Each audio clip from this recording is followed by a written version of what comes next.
Guilty of crime.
Hello, everybody. What's up?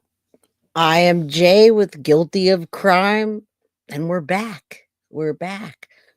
Now, for those of you people that are die-hard crime crew folks, well, you got to see a glimpse of this yesterday. Now, it was breaking news today for a lot of other YouTubers. So I woke up this morning at 6 a.m. and, the people on the East Coast, 9 a.m., breaking news. Madeline Soto's chorus teacher, Italo Brett, accused of disturbing sex chats with children online. And they had all kinds of different things, right? But we did that yesterday. A lot of people send me a link. It's so cute. And they said, Jay, did you see that? And I said, yeah, I covered that yesterday at the very beginning. So I tried to clip some of that stuff out and put it out there. But today we're actually going to focus on and make sure everybody knows who Italo Brett really is. Not only who he really is, what he's accused of. And I want everyone to see his face so that they don't hire him for music lessons, because when we show you all the things and everywhere, this guy is everywhere. He has a huge internet presence, you guys. It's ridiculous. Like, I knew that was going to be the case because when I saw his age, I saw his face and the age range. Everybody at that age is online, right? They have an online presence. So it makes it very easy. All right. So we're going to talk about that today. And I'm going to say hello to everybody. What's up? What's up, Edith? Hello, Maud. Thank you for being here. What's up? Leanne and Maggie and Bogart and Rosie. Jojo for show. Kimmy and Foxy. How's everybody doing today?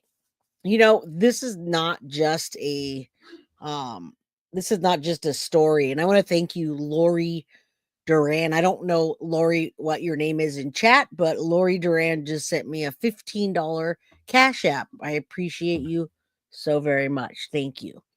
Thank you. Now, this is bigger than just a story, especially because, we're hearing it online, but it's really affecting that community. It's affecting that community big time. I'm glad you guys are here. Florida and the community that's already mourning Madeline Soto is in a panic again over the second teacher being arrested at Hunters Creek Middle School in Florida for being a chomo, right? And now this one's a bit more disturbing because there's a farther reach. This guy was reaching out to other states, not even local, which makes it rough because your kids could be online if you saw my thumbnail, you saw he was playing games and giving kids coins and online currency that you might not even know exists.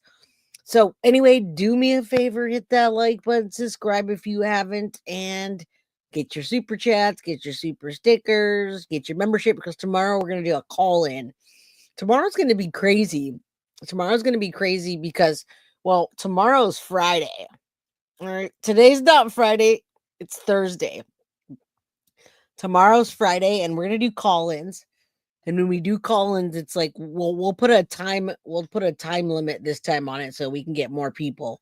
I'll give everybody like a certain time. I don't know if it's going to be like 5 minutes or what. That way we can get some more phone calls in. All right. Now, Alyssa says, is it possible that the investigation into Maddie led into this guy? I don't think so. And the reason I tell you that is because I don't think that ring. I was listening to other creators earlier, and I don't think it's a possibility.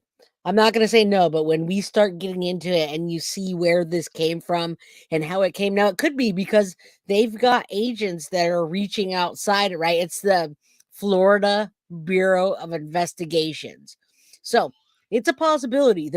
Florida has got a huge problem with chomos, pedos, right? Huge problem. What's wrong with Florida School District is not vetting.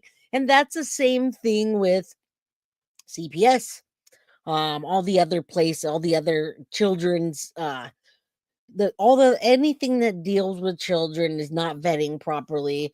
When we talk about Jarvis Butts and Naziah Harris tomorrow, and you guys hear some of the things that CPS just looked over, Child Protective Services and school districts, what they're doing, you guys won't want to even keep your children in school. So welcome. We're just getting started right now. I want you guys to see. I'm gonna play a quick clip. I wanted to wait for everyone to come in here before I just start blasting you with information, because that's how we do here. That's how we do here. How we do here is I give you a whole bunch of information in like an hour and 30 minutes, right? We don't mess around. We don't mess around here. So all right, Jojo, do your thing. If you need to, you guys hit the like button. Florida, I just had a conversation today with few of the Florida women and advocates for Madeline Soto. So later on, I'm going to show you the remembrance flyer that they sent to me that they want you to know about, and the Justice for Madeline Soto page. This case is really hugely intertwined with Madeline Soto and that community. I hope you guys realize that. And it's not just like a ploy to get you over here. I mean, I was talking to the ladies today, and they're telling me that they are so sad. They're about to have a remembrance for Madeline Soto, who got her life taken by Stephen Stearns. Jen Soto's not arrested, and they're mourning Maddie, and then a school teacher that they trusted gets arrested for this. They're in a panic. This is the second one that's happened within months. We covered the first one. Lisa Fazio, thank you so very much. I'm so grateful for the $49.99 super sticker. And that will lead us into our episode today of Madeline Soto, the predator at Hunter's Creek that's arrested for being an online predator. I'm going to start with this intro because so you can see what games he was playing and luring the kids in. That way, if you have kids that are playing games that look like this, look at this guy's face. Now, this guy was working at a Florida school, right? Hunter's Creek.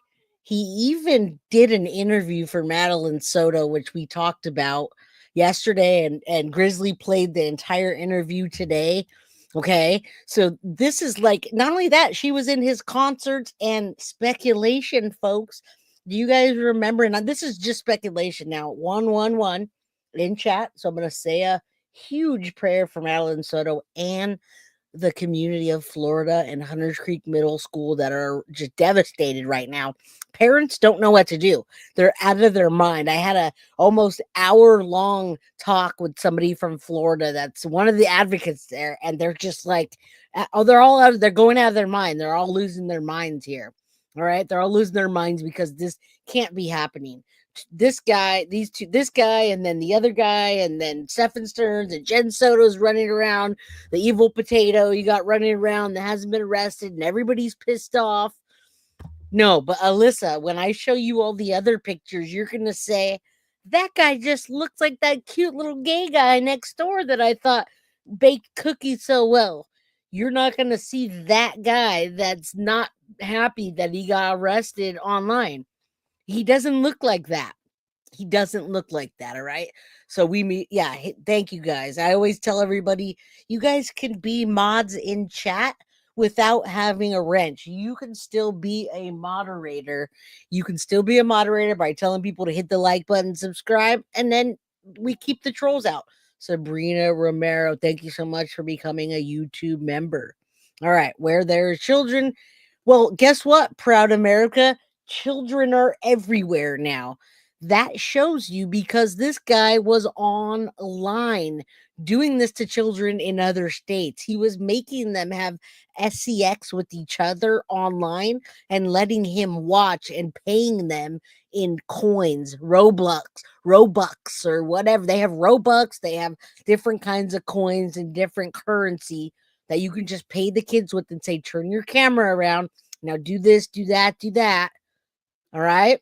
So this is why I called mine that today. This is why I said what I said about CSAM using online coins, because one of the ladies from Florida didn't even know what the hell I was talking about. They were like, what does that mean? Yeah, and I know Robux is for Roblox, but there's other currency for other games. When you start getting into the headsets and you're doing like you're doing the virtual reality, they could send you a Cash App or a Venmo or a PayPal too.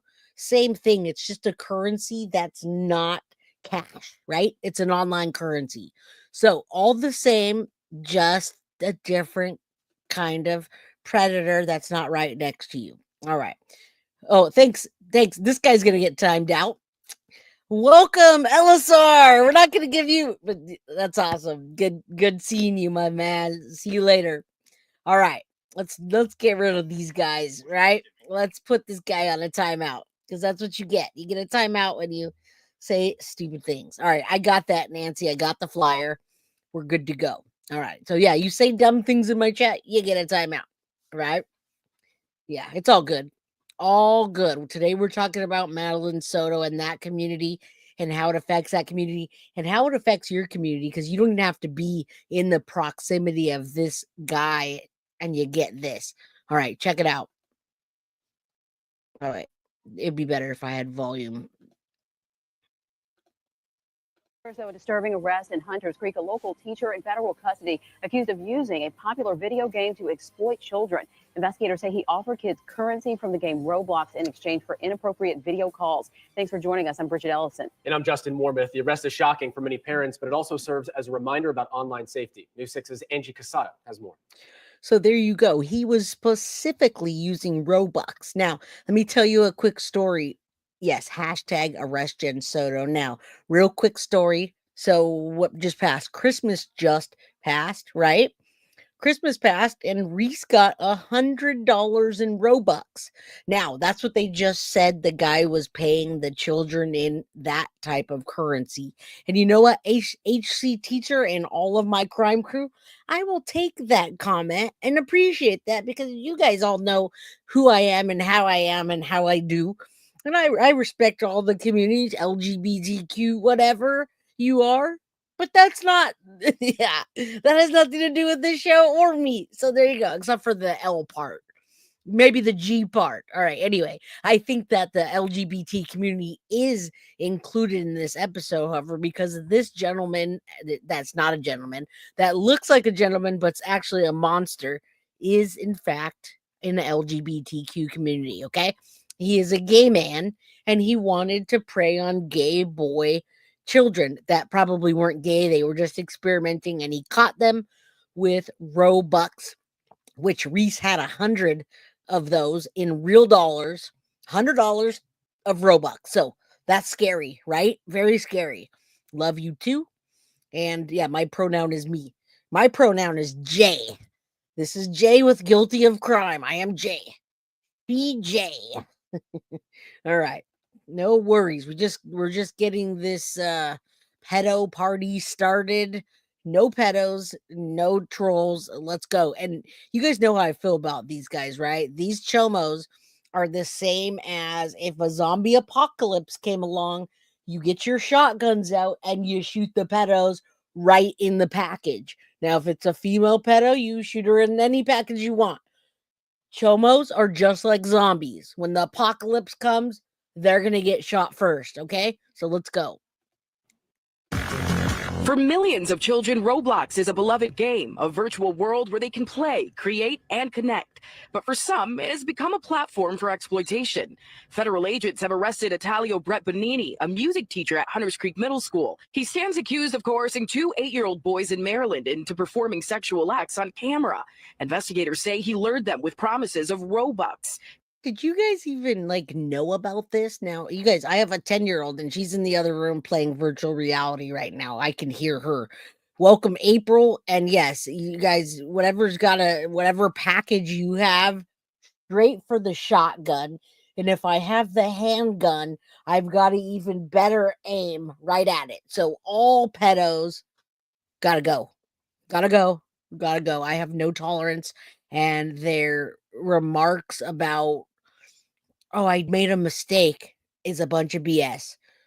Probably, Nikki. All right, let's keep listening. If you have children right now that are playing Roblox, go check their iPad. The in-game currency used in Roblox. Here at Hunters Creek Middle School, we spoke to several parents who refused to be on camera, but told News 6 that their biggest concern is the privacy of their children and their safety. Roblox allows users to chat and trade and send virtual money. While these features can enhance the gaming experience, they also open doors for potential predators. In response to the arrests, Orange County Public Schools said that Bonini will not return to school during the investigation. This individual will not be returning to school during the investigation. Please be assured that we take all allegations very seriously as the safety of our students and staff.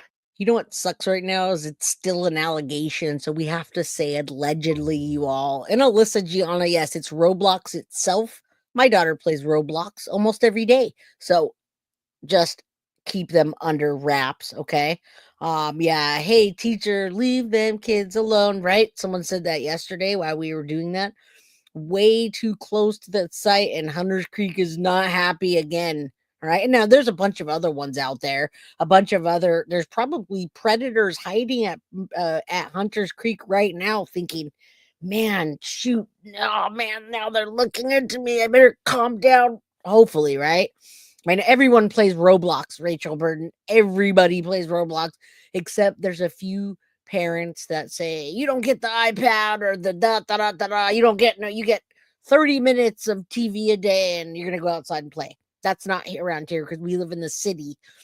All right. When you live out in the country, you can do that. Phyllis, welcome. All right. Oh, guys, wait till you see all the other pictures. You're going to keep saying, he looks like that. He looks like that. Wait, no, he looks like that. Wait, what? All right. Let's keep going. This is not a strong enough warning for me, but I found out why. It's because they don't want a lawsuit and this is all alleged. So they can't say, let's shoot all the pedos. They can't say that. Is always my top priority. This case is a huge reminder for parents about the importance of monitoring your child's online activities. Experts are urging parents to monitor your child's online interactions, enable privacy settings to limit who they can chat with and send gifts to. Talk to your children about online safety and the risks of accepting gifts or messages from strangers. Bonini is scheduled to appear in federal court on Monday for a detention hearing. In Orange County, Angie Casada, getting results, News 6. God, that guy looks evil, you guys. He looks evil. My goodness. He looks so much different here. Let me show you something. You guys are going to be like, wait, what? You guys are saying, all right, look at this grown-ass man. And there's nothing wrong with Disney, but what comes with Disney? What do you think of when you think of Disney now? All right, so we're looking at his Facebook page, and thank you to Bree for this particular episode for helping me so quickly to get this together. Okay, and the Florida ladies, and obviously the person that doesn't want to be named. You know who you are for giving me lots more information. We're going to look at his offense. We have a document of the offense, and you'll get your answers as we go. So I say that you guys stay tuned. Sit down, get something to eat, get a drink, chill out. We're going to be here for a while.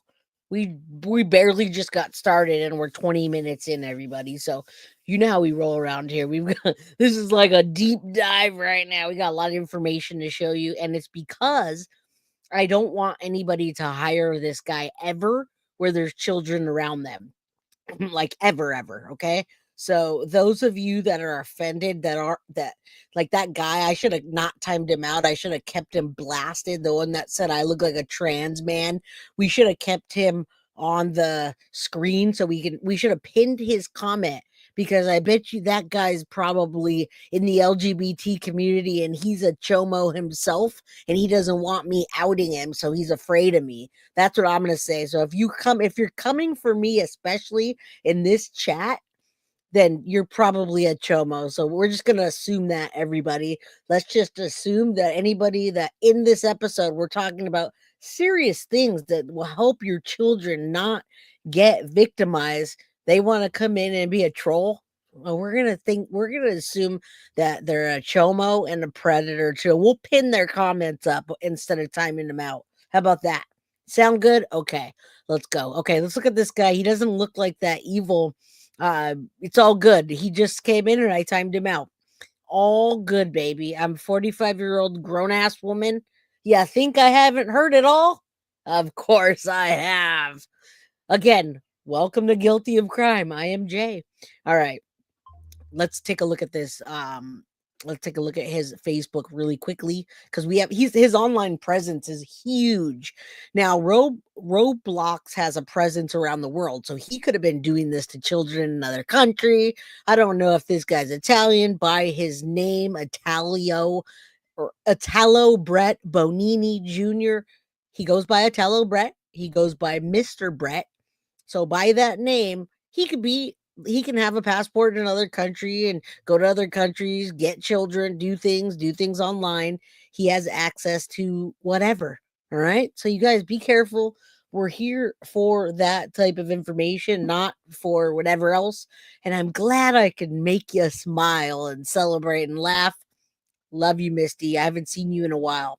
All right. Yeah, they do. We had a long conversation about that today, and the chomos flock to Florida. Why is that when Florida has a death penalty, a strict death penalty? Why would they flock to Florida?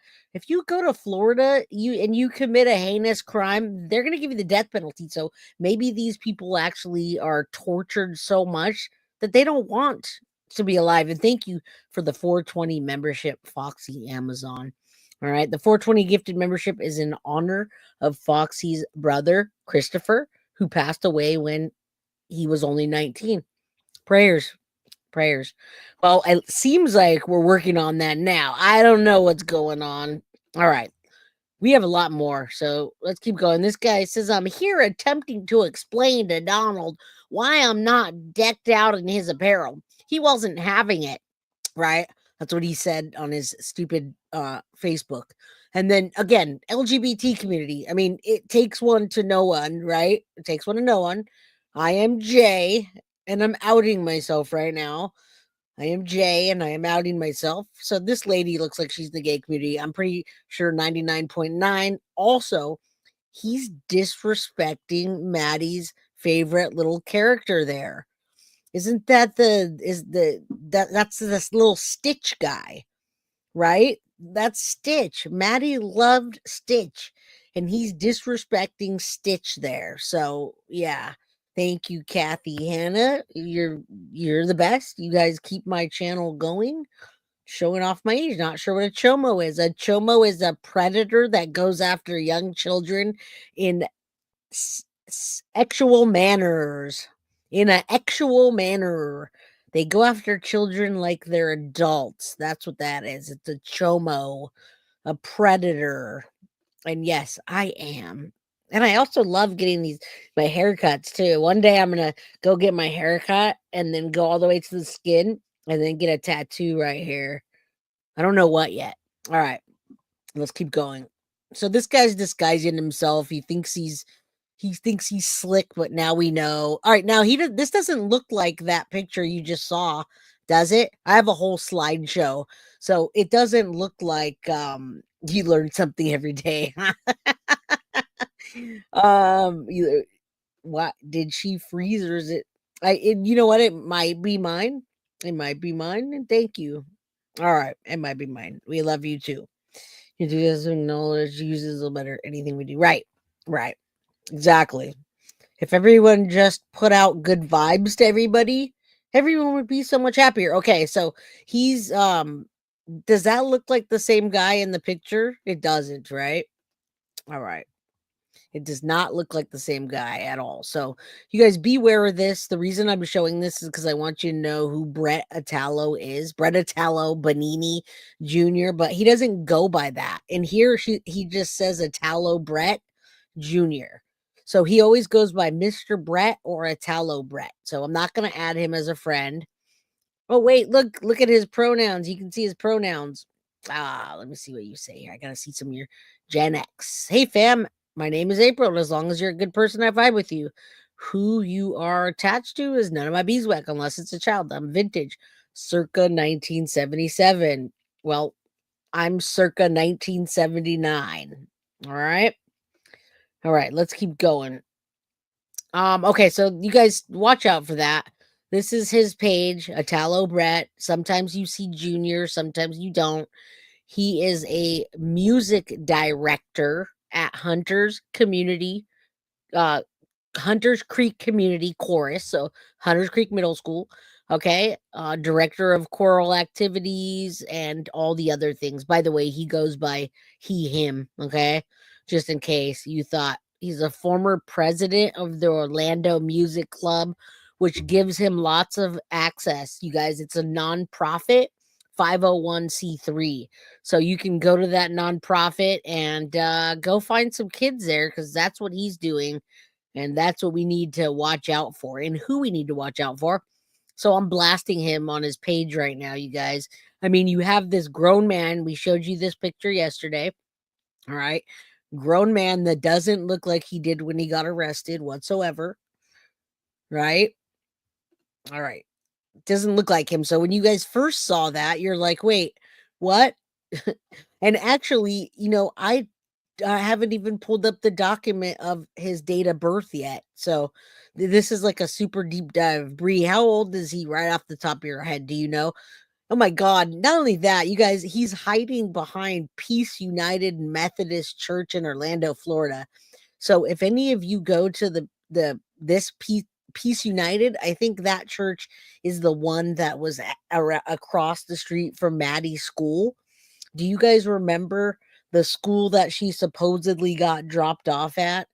This guy, yeah, he kind of does look a little like Luigi Mangione, and that's why I tell you guys, they're easy to disguise, all right? They're very easy to disguise. Circa 1957.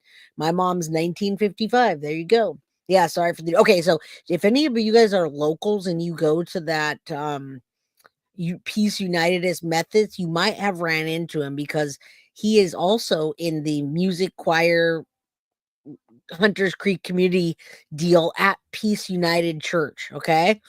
So there he is. You can see him even better here. He looks more like not such like a little kid in this one.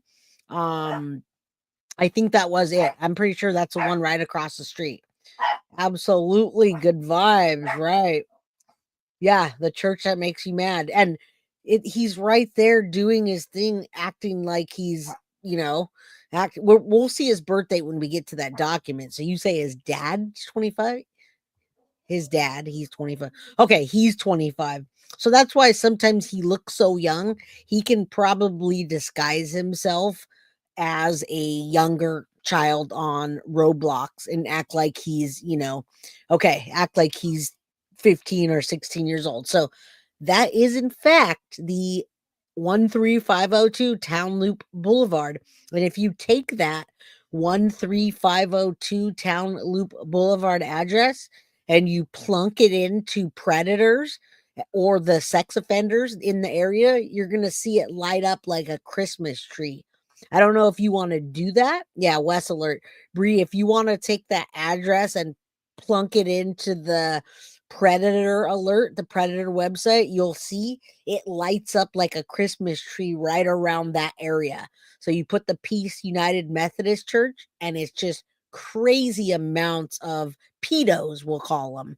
Sometimes they don't catch that when you say pedos. So I'm just going to look at his page real quick so you can see we want to out this guy everywhere he looks. We want him to think and feel like he's on the news.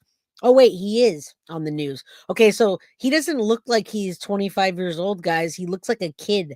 It looks like he could say, hey, boys, young boys, I'm 16 years old and go get the 14-year-olds and 13-year-olds. Welcome. You guys hit the like button, subscribe if you haven't, and mark your calendar for tomorrow because we're going to have a serious talk tomorrow and a serious call in. Wes is already in. He's just going in and out. All right. This guy's a creepo. And that's all we need to see. I mean, you know what? I actually wanted you guys to see that he has a YouTube channel and that his Italo Brett, he sings.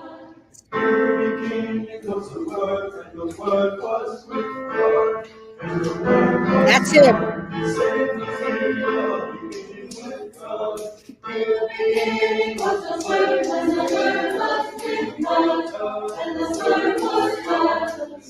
All right, that's him in action working, guys. So he gets off of his job and says, "Wow, I had a long, hard day of teaching people how to do music. Now I'm going to hop on Roblox and give kids Roblox and be a predator." Okay. And then the last thing I'm going to show you on here, because we're deep diving on this guy and I want you to see him from every angle, you guys. This guy is a pedo, the worst of the worst. I feel like he's just starting to begin his career, and when they let him out, it's only going to get worse. Okay, that is the church that Madeline Soto supposedly got dropped off at. Indeed it is.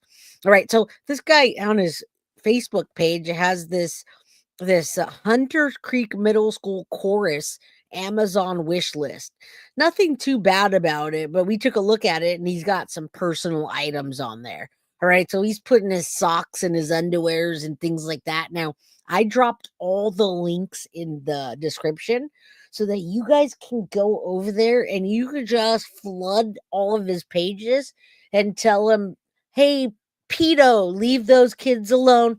Right to his page, okay? Because he's even on he's in our community right here on YouTube, guys, ladies. He's all right there, okay? So you guys, let's make sure allegedly that he doesn't do this again. All right? Go into my description and you guys can click on all this stuff and see him. All right.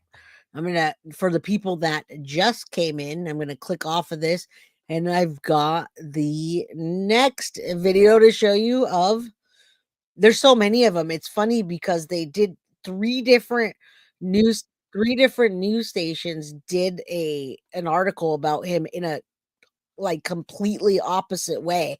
So in the first one you're seeing him with the children on Roblox in that community.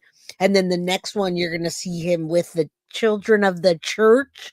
What? And then we're going to talk about the school. So he's got access to Roblox online. He was being a predator to two young boys in Maryland from Hunters Creek. And then you've got him with the church. You've got him at Disneyland walking around scouting out the folks.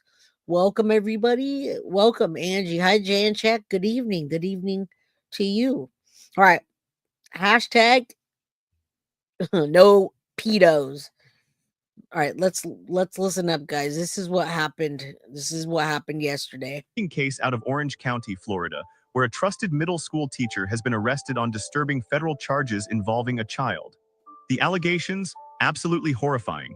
Stay with us as we break down this case and what it means for online safety.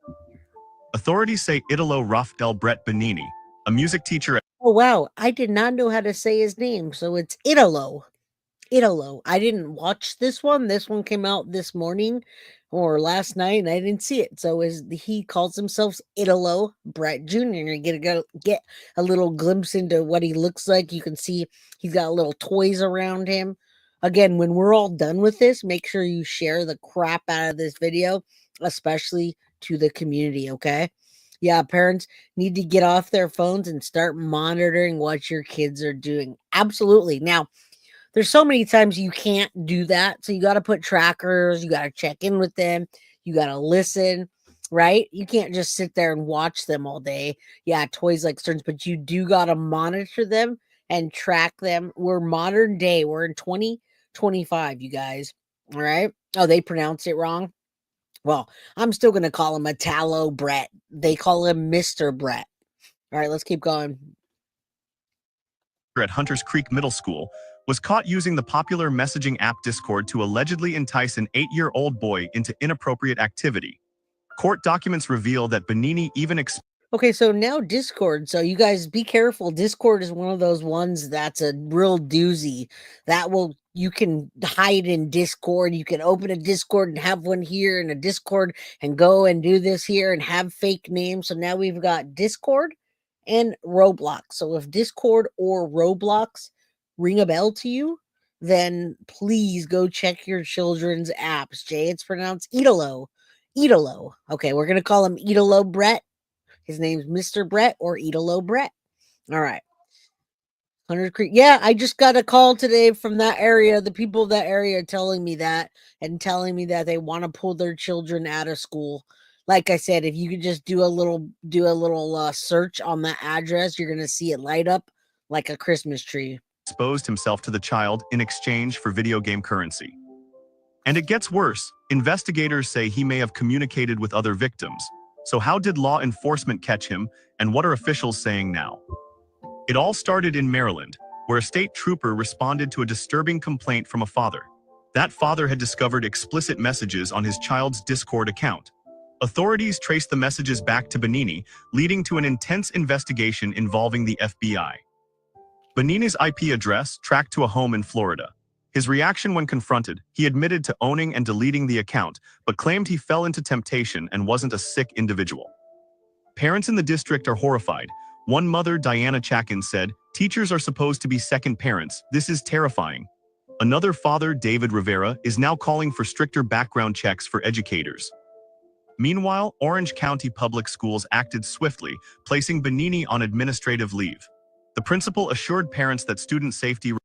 And he looks like a kid there, you guys. That guy can pass for a kid. If you were to see him and you saw your 12-year-old daughter, chatting back and forth with him online, well, in his case, a son, right? He goes after the boys. You have to be careful with your boys as well. Now, Petty, good one.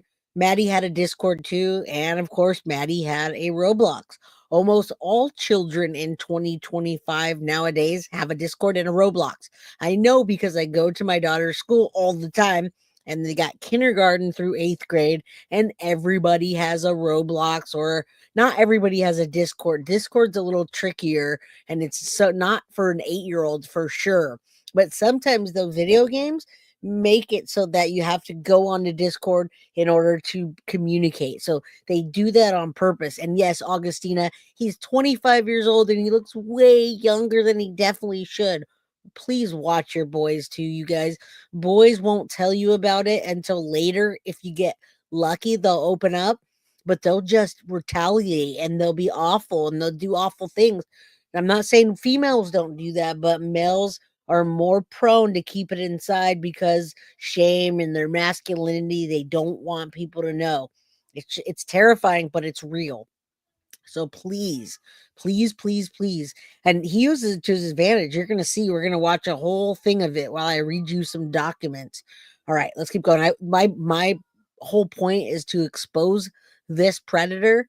He was in contact with Madeline Soto on a daily basis. She went to school. She took his class. She was in a chorus with them. I showed you the picture yesterday. I'll show you again. And then he was going online and, he was going online and doing that to children online as well. But he just made a mistake. No, sir. No, you did not make a mistake, Mr. What do we call it? Eat a dick, Brett. No, he did not make a mistake. That's what you like to do. You just got caught, Mr. Demon Brett. Remains the top priority. But this case isn't just about one individual. It's about a growing danger. Online predators using social media and gaming apps to target kids. Discord, the app Bonini allegedly used, has become a hotspot for child exploitation cases.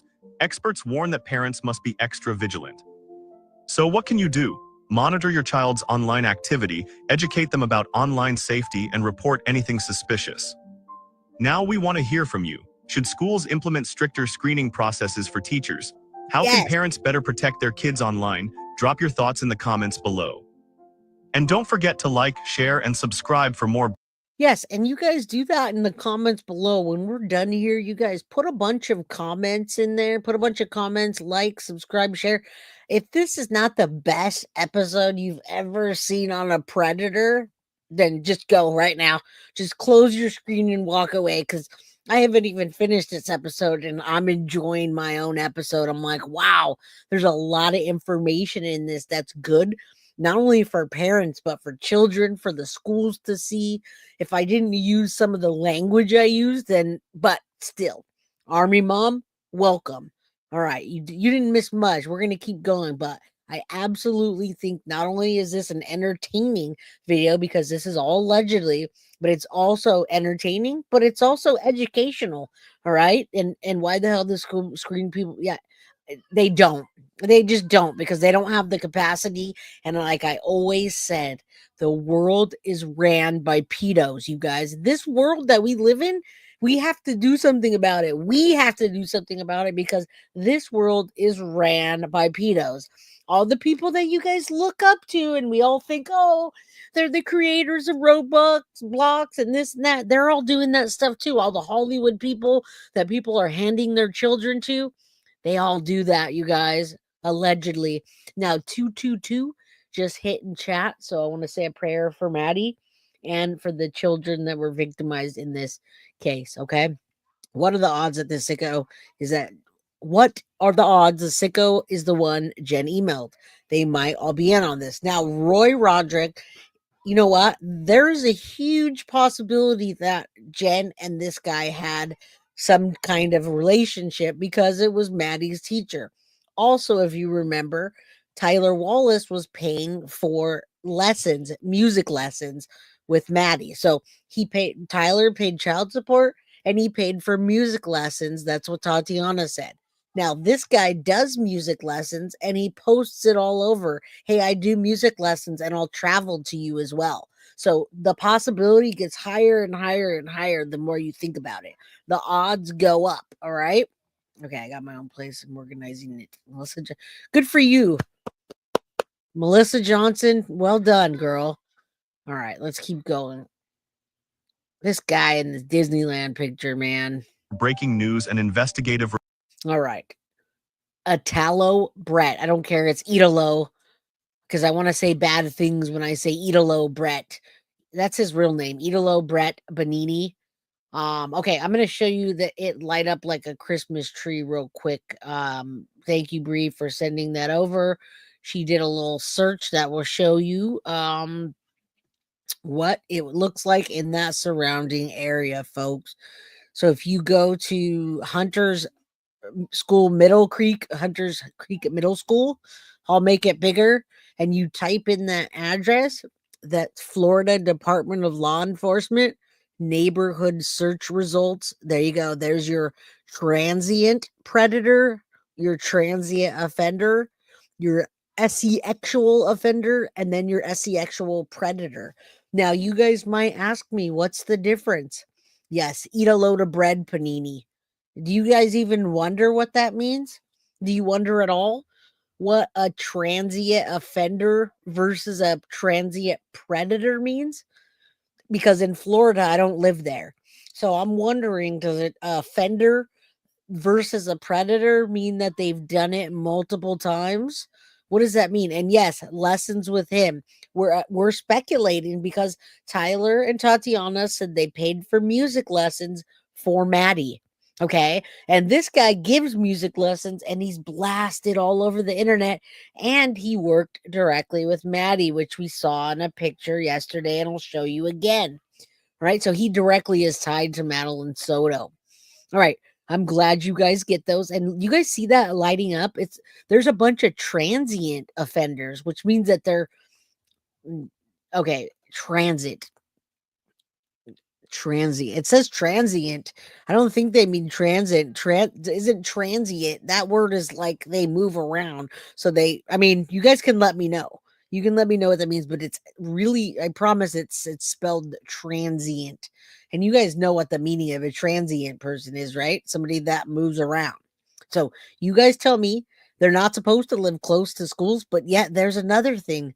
this is right there at the Hunters Creek Middle School. You see the Hunters Creek Middle School in the middle, and then you look right around it, and there you go. Well, that's what it says on there. It literally says transient. So maybe they're maybe that okay, a transient offender is a sexual offender who lives in a that's what I was saying. Yeah, transient. They move around. Okay. Committed to a particular thank you. Thank you, Bree. Thank you. All right. That was the best way I could say it. They don't actually have a home address because they're homeless and they can register to like a homeless shelter. All right, 222, say a prayer for Maddie and all the children. All right. All right, you guys saw that. So that lit up like a Christmas tree, you guys, ladies, gentlemen. And that's not just Italo. That's the people right there at Middle Creek Hunters Creek Middle School that are registered over there in that area. All right, so we're going to stop sharing that and we're going to move on to the next thing. Like I said, this is a very and that's going to lead us into the affidavit next because we actually have the paperwork for you, but this will give you some of the information on it. And look at this guy. I mean, he looks like he's just in his picture. He looks like he's very upset that he got caught. That map, it is. And I live in San Jose, California, and it looks like that. But I wanted to show you the real numbers there in Florida, near that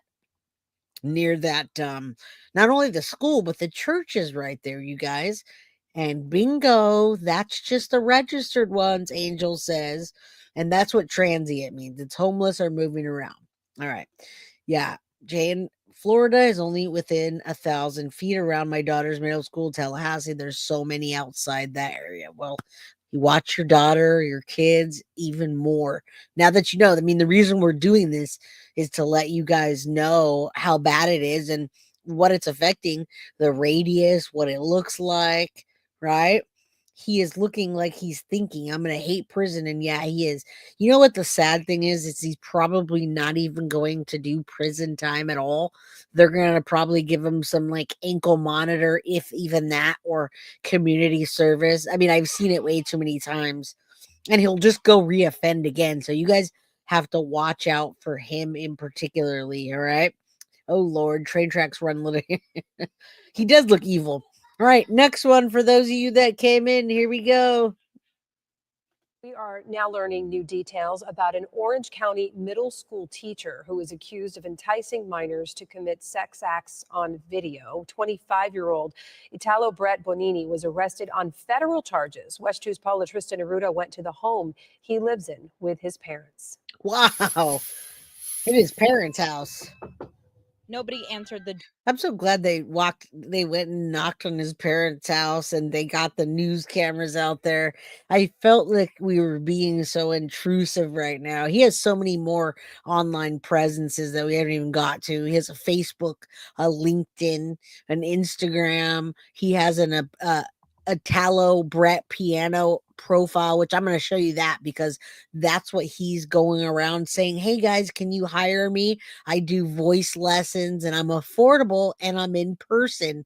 He has weekly rates, everybody. So he wants you to pay him a weekly rate. And that's why I say there's a good possibility that Maddie was getting her piano lessons or music lessons, voice lessons. You guys remember Maddie liked to do she liked to sing, right? She liked to sing, hence the movie Sister Act. All right, we're gonna keep going. You'll see what happens. I left you hanging. Door when we knocked on this home on Santa Clara Drive in Hunters Creek.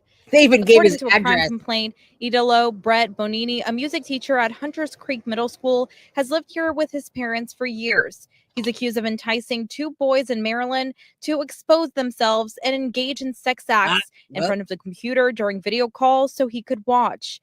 Neighbors living nearby say they're shocked. I was a kid in this neighborhood. I was a kid that went to the middle school. So it's honestly scary to hear that there are some sus things going on. The complaint states the victim's father found disturbing messages on one of the boys' Discord chat between Bonini and the boy. The suspect also allegedly promised the children video game currency in exchange for the sex acts. Did. After the arrest, the principal at the middle school sent a message out to parents. This individual will not be returning to school during the investigation. We've heard that a couple times, but what's another time? And yeah, they definitely blew up Spot. They went to his front door. They showed his street address and told him where. Yeah, there you go. Stinky Stearns. And now we're going to have to think of a name for Eat a loaf of bread, Brett. We don't care what his name is, but we do want you to know his name so that if you're local and you run into this man, don't be nice to him. All right. And if the zombie apocalypse comes and you see him next to the zombies, oh, oops. Oh, man, I thought he was a zombie. Oh, wait, he is a predator. Okay, it's fine. Let's go. Next. Reload. There you go. Load off. Graciela, good to see you. I haven't seen you in a while. Justice for all children. Who knows? Probably not, because he likes little boys. So I'm not sure about that. They didn't say anything about that. I'm a teacher. It makes me sick, and it should. And there's 133 likes and 230 people in chat. If you guys can do me a favor, hit that like button, subscribe if you haven't, and get a membership if you can. All right, let's keep going. We got lots of information. Please be assured that we take all allegations very seriously, as the safety of our students and staff is always my top priority. When questioned, Bonini allegedly told investigators, quote, "I fell into temptation. I am not a sick individual. I made a mistake." And All right, now listen, I have to stop this for 1 second because I saw this yesterday. For some reason, it didn't click right away. Now, he said, "I'm not a sick individual. I made a mistake." This reminds me of what Jen Soto said when she said, "I knew that Stefan was, I mean, what if he did do that, but I didn't know he was evil." That reminds me of that comment. Like, I know he fell into the temptation, or I knew him and Maddie were together, but I didn't think he was evil. He would do the evil stuff. So when I heard that, and I thought, I wish I had that exact quote. It just reminds me. And again, I'm 100% convinced, allegedly, that Jen Soto is involved not only in letting Maddie be with Stefan in that way, but also for the taking of Maddie's life. And yes, I wanted to answer that question. That was Maddie's teacher. Shadow, that was Maddie's teacher that gave an interview to the officers. That's Italo Brett. We have his voice on like a 15-minute interview with the police officers. Now, I showed that on my episode yesterday. I might show it again on here just because it's a little different. Yes, oh my, not only was he her teacher, we have a picture with him that he's her teacher, and he gave a freaking interview that everybody's probably heard by now. Yes, he is a sick individual.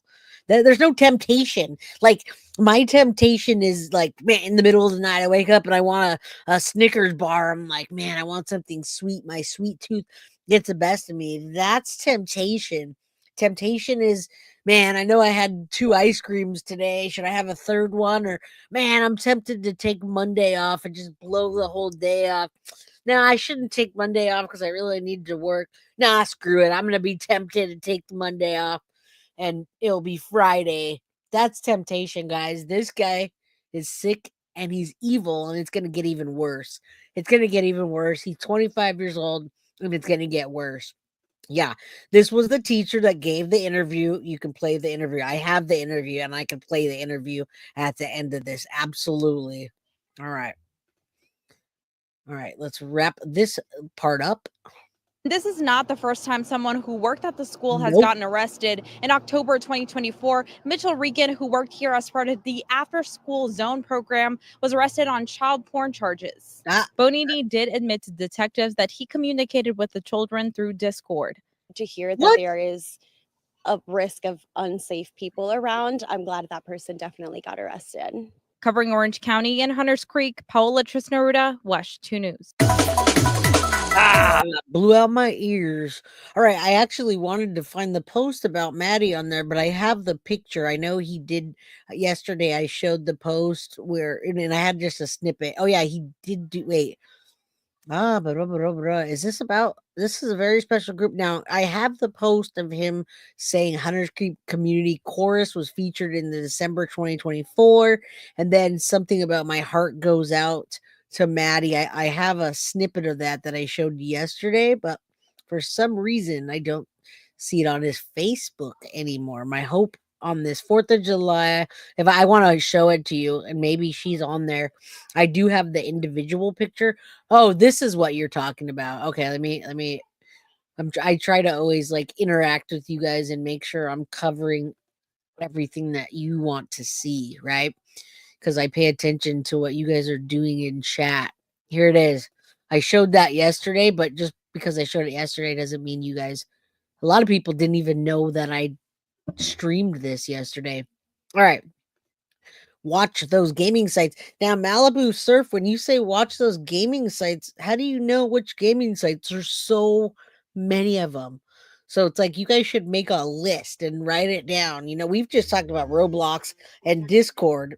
And yeah, I gotta turn this off because everybody's texting me and it's gonna go like that. All right. They had Stinky Stearns on the news about all of his motions his attorney filed in the last few days. Wow, you should send that over, Lala. All right. Let me show you this real quick. So this is the post. This is a Italo Brett, Mr. Brett. This is Mr. Brett, according to the children at the school and to Maddie. Thank you. All right. And and Davis, he does, right? Oh, thank you. Line, Twitch, Snapchat. What's the other one? Is there a Kick? Does that still exist? What's it called? Kick or something like that? You're not behaving, huh? Right. So this is Italo or Mr. Brett, you guys. Yeah, hundreds of virtual games. That's why it's hard to do that. And yes, use parental controls. All right. So this says this is from him. This is from Italo Brett that's now arrested with allegations of actual acts of 2 young boys. He is the music director of Hunters Middle Creek School. He was Maddie's teacher. Madeline is still missing. As of this afternoon, if you have any information that can help any, please contact Crime Line or myself, and it will be relayed to proper authorities. Let's bring her home. I do not like that he said if you have any information that could be of any help, please contact Crime Line. The Crime Line part's okay, but myself is not okay. I don't think he should have put himself and having children contacting him if they knew anything about this. They should have called right away to Crime Line, or I guess he's a teacher, but now I don't think of him as one because we know he's a predator and a monster. So that was his post on Maddie's about her going missing on his Facebook page. Okay. That was that missing poster that we all saw. And, you know, there's a ton of comments on that, of course. Yeah. Right. Leave those kids alone. Yeah. He shouldn't have been posting that. Yeah. Roblox, we got that covered. We need to have a whole list. Jay, I love your passion and show towards all of these cases. You're welcome, Michelle. Absolutely. Absolutely. No problemo. Thank you guys for Jojo. Thank you so very much for gifting a Guilty of Crime membership, and Nettie for gifting another Guilty of Crime membership, and Mary for becoming a member. You're going to want to be a member. All right. And my girl, Microwave Cheese, you are here for hashtag arrest Jen Soto, gifting 5 Guilty of Crime memberships. All right. Let's arrest Jen Soto. I can't get into that right now. That's a whole other thing. My goodness. All right. I'm going to show you his piano and voice lessons. Again, I'm showing you this because in case you know him, and that's Reese in the back yelling. If you guys can hear that, I might have to close my door. Let me show you this. Hold on. Where'd it go? She threw me off by that in the background. Okay. Piano and voice lessons, you guys. So yeah, this is open public. This is his Italo Brett Music Weekly.com piano and voice lessons. And he's got his contact information here. Luckily, he only has his Gmail account. So if it's Italo Brett Music at gmail.com, again, that's public it's a public domain, so it's okay that we're not doxing him. I didn't put his address on there. The news walked to his house, but it does say contact me. He's got musical resources, upcoming piano sessions with kids. Look at the little girls right there. And then there he is again, looking creepy once again with his mask. He looks creepy to me. Another child. All right, let's expose. Hashtag expose Italo Brett. All right. I mean, and then homepage. I'm just gonna read to you real quick because it's about him. He says, "Welcome to my website. My name is Italo Brett." So again, a lot of the places say Italo Brett. What is it, Panini or something like that? He's not going by that name, and I wonder it's because if you look him up, he has prior convictions, prior something. He will barely get probation and be right out. Yep. Thank you, So Hard to See, for being realistic, because that's exactly probably what's going to happen. Now I want to hear his interview again. Which interview is that? Which interview? All right. So about him, he's saying he's a graduate of Rollins College with a Bachelor of Art and Music. And you can see his pictures going by there. Specializes in, oh, look at this. I thought it said pedo. It says vocal performance and pedagogy. Pedagogy. I don't know. It looks like pedo. It's PEDAGOGY. I've never heard of that. So I'm going to assume it's pedagogy, piano performance. And then he goes back to the pedo again. I'm a director of choral activities at Hunters Creek Middle School. I hope he gets fired. In addition, he does private lessons where I teach piano and voice from. Students under my tutelage have gone on a regular, received positive feedback.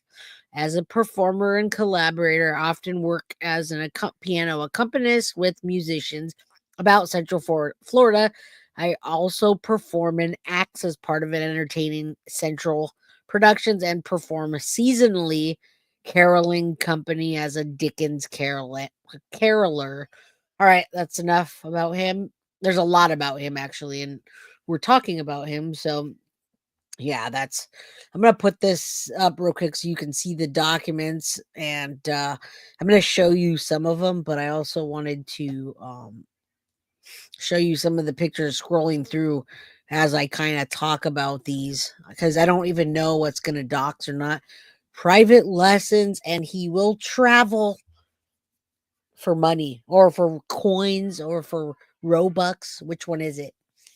Yeah, what a resume, right? What a resume he has. What a stand-up guy. What a stand-up guy. I start getting palpitations anytime I pay an extra attention to my kids. Thank you. Thank you. Now, the thing about him is he's paying extra attention to the children online when you're not there. And he's reaching out to other states, going on the camera, having them do things. He's not even going to get locked up. He's at home right now. Pics with him and kids. Okay, I'm going to show you that in a second, too.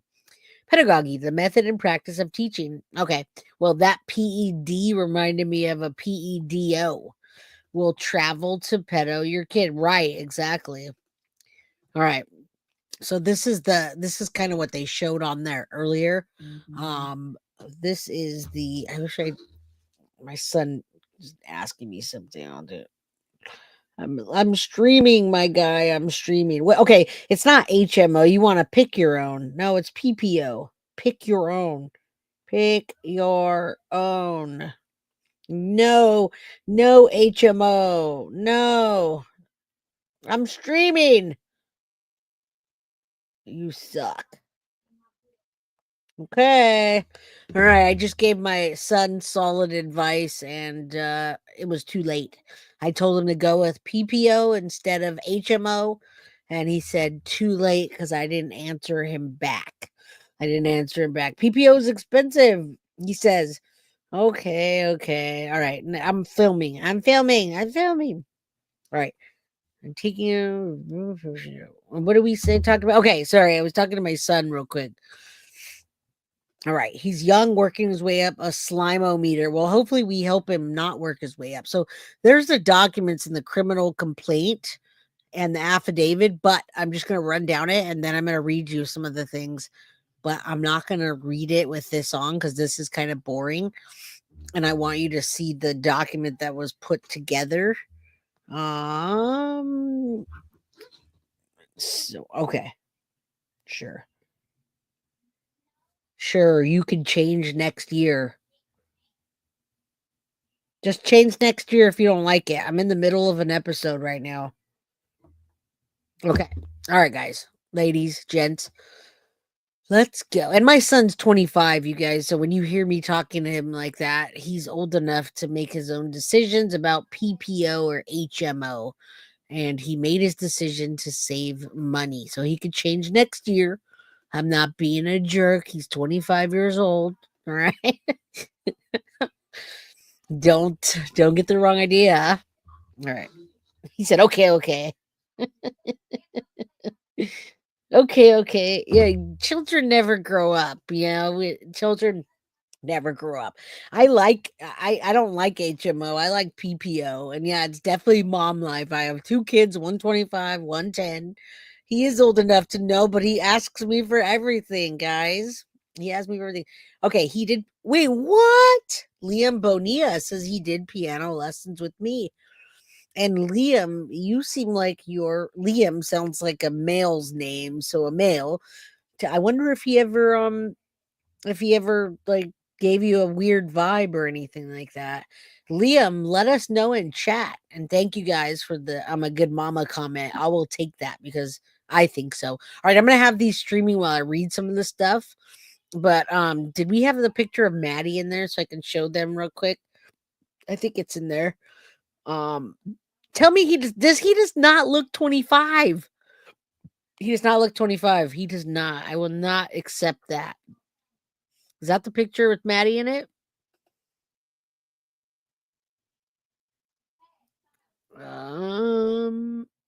I have a picture with Maddie in it. I don't think that one's it, but there's a ton of kids in there. All right. Let me go back, but I do have a picture with Maddie and him in there. And Breed that doesn't look like the one. I'll pull the other one up before the end because I need to show you guys the Facebook Justice for Maddie pages. There's some updates that they want me to show you. Okay. All right. He does look like it some of the times, and then other times he looks like something else. There's 222 people in chat. You guys, 222, say a prayer for Maddie and all the children. Hopefully he didn't put the moves on Liam. Liam, how was it? Was he creepy with you? What was up? What happened? All right, slideshow. Let's go. All right, so he's ruined that. He's ruined the Stitch. All right. What is with the PDF files in Disney? What do you mean? The PDF files were, I'm going to read them right now. The PDF is the United States Court District. This is actually his criminal complaint. I don't want to put something that I shouldn't put on there, so I'm going to read them to you instead. I'm going to read you the important things while I expose #Italo Brett. Okay, that's what we're doing today. We're #exposing Italo Brett, and Miss Kimmy, you can call it Italoaf, whatever you want to call it. But today we're packed with lots of information. Liam, if you want to hit me up and tell me about your experience, or you just want to chat, or you don't want to at all, guiltyofcrimebyj@gmail.com. All right. And anybody else that just wants to say what's up or talk about something, I'll try to get back. But Liam, let me know how your experience was. Okay. Meant pesos and Disney. Oh, you mean pedos and Disney. Yeah, well, where do you go when you want ice cream? To the ice cream shop. Where do you go when you want a burger? You go to the burger joint. Where do you go when you want access to children? Disneyland. Ding, ding, ding, ding, ding, ding. Where else do you go when you want access to children? What's the boys the boys and girls thing? The Boy Scouts. That's another one. You guys watch out. If you guys have your children in the Boy Scouts or the Girl Scouts, don't let me offend you, but I'm telling you right now, It's bad. I've literally watched a documentary, and there's chomos in there. And chomos don't just not become chomos, you guys. They don't just go to jail and get out and not have those nasty, dirty thoughts. That's what a predator is. Predators have nasty, dirty thoughts, and they either fight those thoughts off, go to therapy and fight those thoughts off, or give in to those thoughts. Okay, so chomos have thoughts. They act on their thoughts, or they don't act on their thoughts. The ones that get caught. They're acting on their thoughts. Many people don't get caught, but they're acting on their thoughts. Either way, they're still a chomo, and they're acting on a thought. Okay, so that's what it is. A chomo is a predator. It's an adult that likes children in an actual way.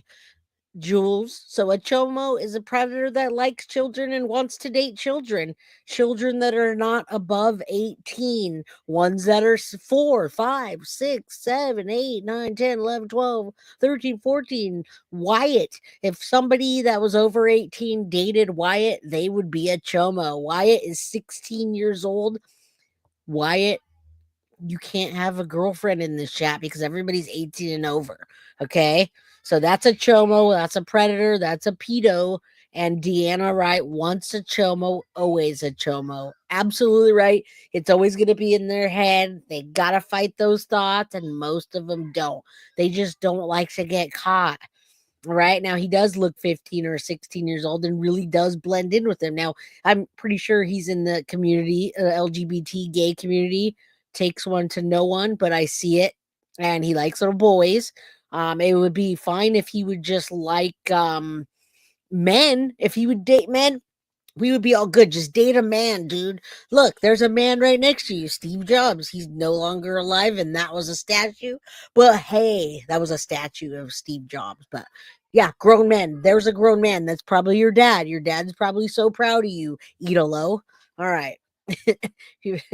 Ryan said, "It's to trust no one." Oh yeah, right. What are you laughing at, Rosie J? You're right. Sorry, what? Don't act on it. I feel like every employee at every school needs a deep background done on a yearly basis. I get that. You know what, though? No, this is ridiculous, Mel. This is ridiculous. Go to Disney, and they don't. It's a playground for pedos. And then apparently Hunters Creek Middle School is too. Yeah, date people your own age, homeboy. You're not freaking. No. My ex-husband is 23. When we dated, I was still. That's not acceptable, Chatterbox. I don't know what happened. It sounds like it's your ex-husband, but that's unacceptable. That's unacceptable. No. I appreciate you. Chatterbox talks a lot, but tell me about your experience. That's okay. That was okay back in the 1950s, but it still wasn't okay. It's not okay now. And I don't know what was your situation then or what you're trying to say to me with this comment, but it's not okay. All right. Sorry, I just had to say that. All the weirdo adults at Disney ruined it. Yeah, you're telling me. So you're just saying, okay, there's Maddie's pictures. Thank you. So you're saying people just ruin life for us is what it is. Okay. All right. I'm going to read a little bit of this because I want you to see the criminal complaint. I showed it to you, but I'm not going to sit there and put it on blast and get in trouble for not putting something down. So watch this for 1 second while I close my door. Oh my God, holy cow. Maddie's in there. I see a Disney sticker on the back of that. It's not Friday today. It's Thursday. All right, hold on 1 sec. Hey, Reese. I can hear you through the door. Can you move or something? I'm not an e-girl. I'm a female.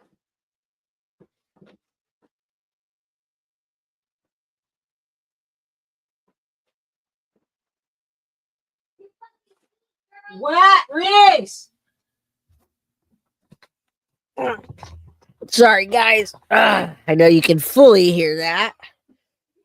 All right. I'm like, Reese, there's more parts of the house. Yeah, you got Christian, HMO or PPO, and Reese yelling at the people on their Oculus.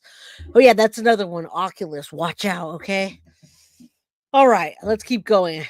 we're going to look at the criminal complaint really quick. I'm just going to tell you some of the things because that's why we're here. We want to expose Italo Brett and talk about what he did in his criminal complaint. Yeah, of course you can hear me. I didn't mute it. I was like, race. And yeah, sweet, cute. I'm very transparent on this channel. You guys know what's happening at most of the time, right? Hey, you gotta do what you gotta do. If I would have paused it, I would have muted it. Then I'd have been all blah blah blah blah blah. I'm on mute. All right, VR chat and Oculus. Yes, watch out for that. No, I do not think he's autistic at all. Now, some people that are musically talented, like really musically talented, they are. They are. It's just some of the traits, but he's not, and that wouldn't even matter because he'd still be a pedo, right? All right. Yeah, you guys like to be on the inside of that, right? All right, look at this guy. Date men, dude. He could be. You never know. He does look like the guy from It. And he does look awkward. I gotta say this real quick before I talk about the criminal complaint. Many pedos that we call them, right? Chomos. Hold on real quick.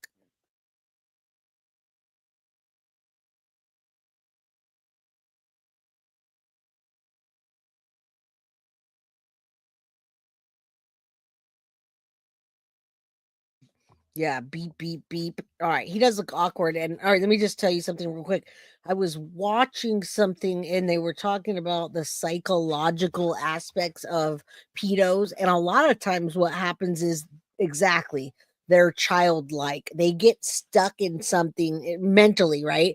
At some point, and this is from a psychological. You go and you get therapy, and they talk about something that may have stunted your growth in your mental growth, right? So maybe he was abused. Now, he's gay, right? He's gay, and people on the outside of the LGBT community want to put pedos in the gay community. That has nothing to do with this. This guy obviously hasn't his mental growth is stunted, and he can probably communicate better with children, and so that's why he likes to stick with children. Also, many people want to be in control of situations, and if their mental growth is stunted, they can't be in control unless somebody is lesser than them by their brain and hasn't right, you haven't gotten past that. So yeah, he does look young. All right, criminal intent. He looks young, but let's not forget what he did, you guys. And there's that picture that's on his Facebook page. So this happened well, it says on or about. There was a complaint in this case. We're on February 6th. It says on or about January 12th, 2025, the County of Orange, Middle District of Florida, coercion of enticement over a minor using a facility of interstate commerce. Okay. And then, you know what? I'm going to take this right after, you guys. This is the state, Florida, County of Orange affidavit, supportive complaint. I'm going to take this after and go dump it on because I haven't been on Patreon on a few days. And right now we're still talking about Madeline Soto, her predator music teacher arrested for CSAM online, and he's using coins. People didn't know what coins were. And so yeah, it took them that long, right? Unacceptable. But that's why I'm doing this, because a lot of people said, what is that? I don't even understand that. What is a coin? So I'm going to dump this afterwards. And if you guys have my Patreon, I'm going to go dump this PDF document, which is like 10 pages and some more Maddie things. I'm going to go dump it on there so you guys can grab it and follow along. All right. Now, Ruth Marrero being duly hereby depose as the state follows. So this affidavit, now in this affidavit, they call him Italo Raphael Brett Bonini, or AKA Brett Bonini, and they give him a violation. I believe this probable cause that on or about January 12th, 2025, Brett Bonini violated 18 USC by enticing a minor using a facility of interstate commerce to engage in sexual activity with a person that could be charged with a criminal offense. All right. Oh my God. There's so much to this, you guys. I'm not reading this whole thing, but you know what I'm going to do in a second so I can give myself break and have a drink, I am going to play his interview because I do want to capture the whole essence of this episode and how he's connected to Maddie. And I also didn't play it yesterday, so I'm also going to play the interview, and then I can kind of drown down the back. You can hear Reese over there yelling, like literally, she sounds like somebody just took away her lollipop, her popsicle, her whatever. So at least we know nobody's gonna nab her, right? She'll scream like you guys hear that in the background? Hold on real quick. Okay, I found it. I found his police interview. So I'm gonna tell you a little bit about this. And again, you can use that too. There's coin. Yeah, it's not Bitcoin. Thank you, Mel. Thank you. What? I uploaded his audio. You uploaded it to where, Bree? Where'd you upload it? Are you talking about on that document you uploaded it? I didn't see it. I see LinkedIn. Oh, you're talking about inside of the Google Doc. Okay. Okay. Thank you, Bree. I did not see that, but okay. I'm still gonna I've got it. I needed a break anyway. I've been talking really fast for an hour and 20 minutes, guys. And I came in hot, right? I came in hot. And yes, Liv, this is the second pedo that's been arrested at Hunters Creek Middle School, and this is her teacher. The audacity to do whatever he did after it happened to Maddie, and we're gonna listen to his interview that he gave to the police officers after she was already known to be unalived. There you go. That's it. All right, you guys are going to see his name blasted all over that. So while I play that, Bree, I can dig around in the background and see what else. This is a very big episode today. All right. Well, the audacity, period, right? The school is in a huff over this. Their parents are literally calling the front office and saying, I'm going to pull my child out. You better, whatever, threatening him. He loves and respects your opinion, Jay. Well, yes, of course. Both of my children do. All right. Is he an only child? Stefan Stearns is not an only child either. All right. He's not an only child. He's just a pedo. There's no excuse. I don't care if he's an only child or he has a TBI or whatever. Okay, so Patty, I said he has a connection to Jen Soto, possibly because Jen Soto was getting music lessons for Madeline Soto. Tyler Wallace was paying Jen Soto child support and money for music lessons. That may be the person that she was getting music lessons from, because he gives music lessons at Hunters Creek Middle School. I don't see any other people blasted on there all over that are connected to and Maddie's teacher that give music lessons. All right. So that's what I'm going to say right now. There's a possibility he's connected. We know he's connected to Madeline Soto for sure. He probably knows Jen Soto for sure. And he possibly was giving Madeline Soto music lessons.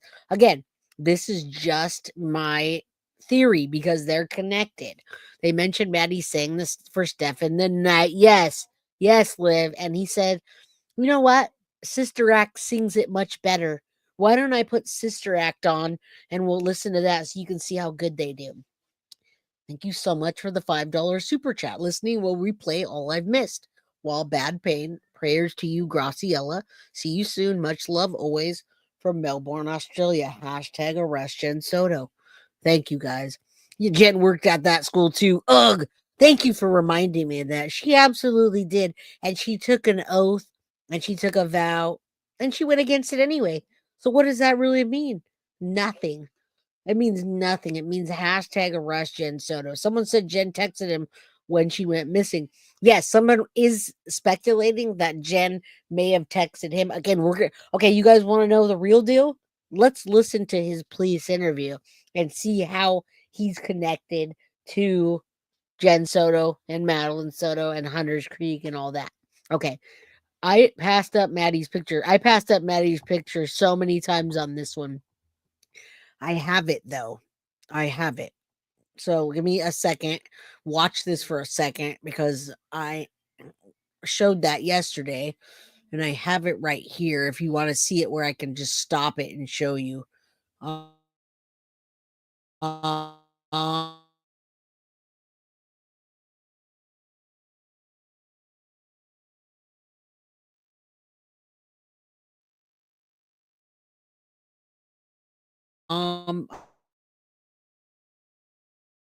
I have a lot of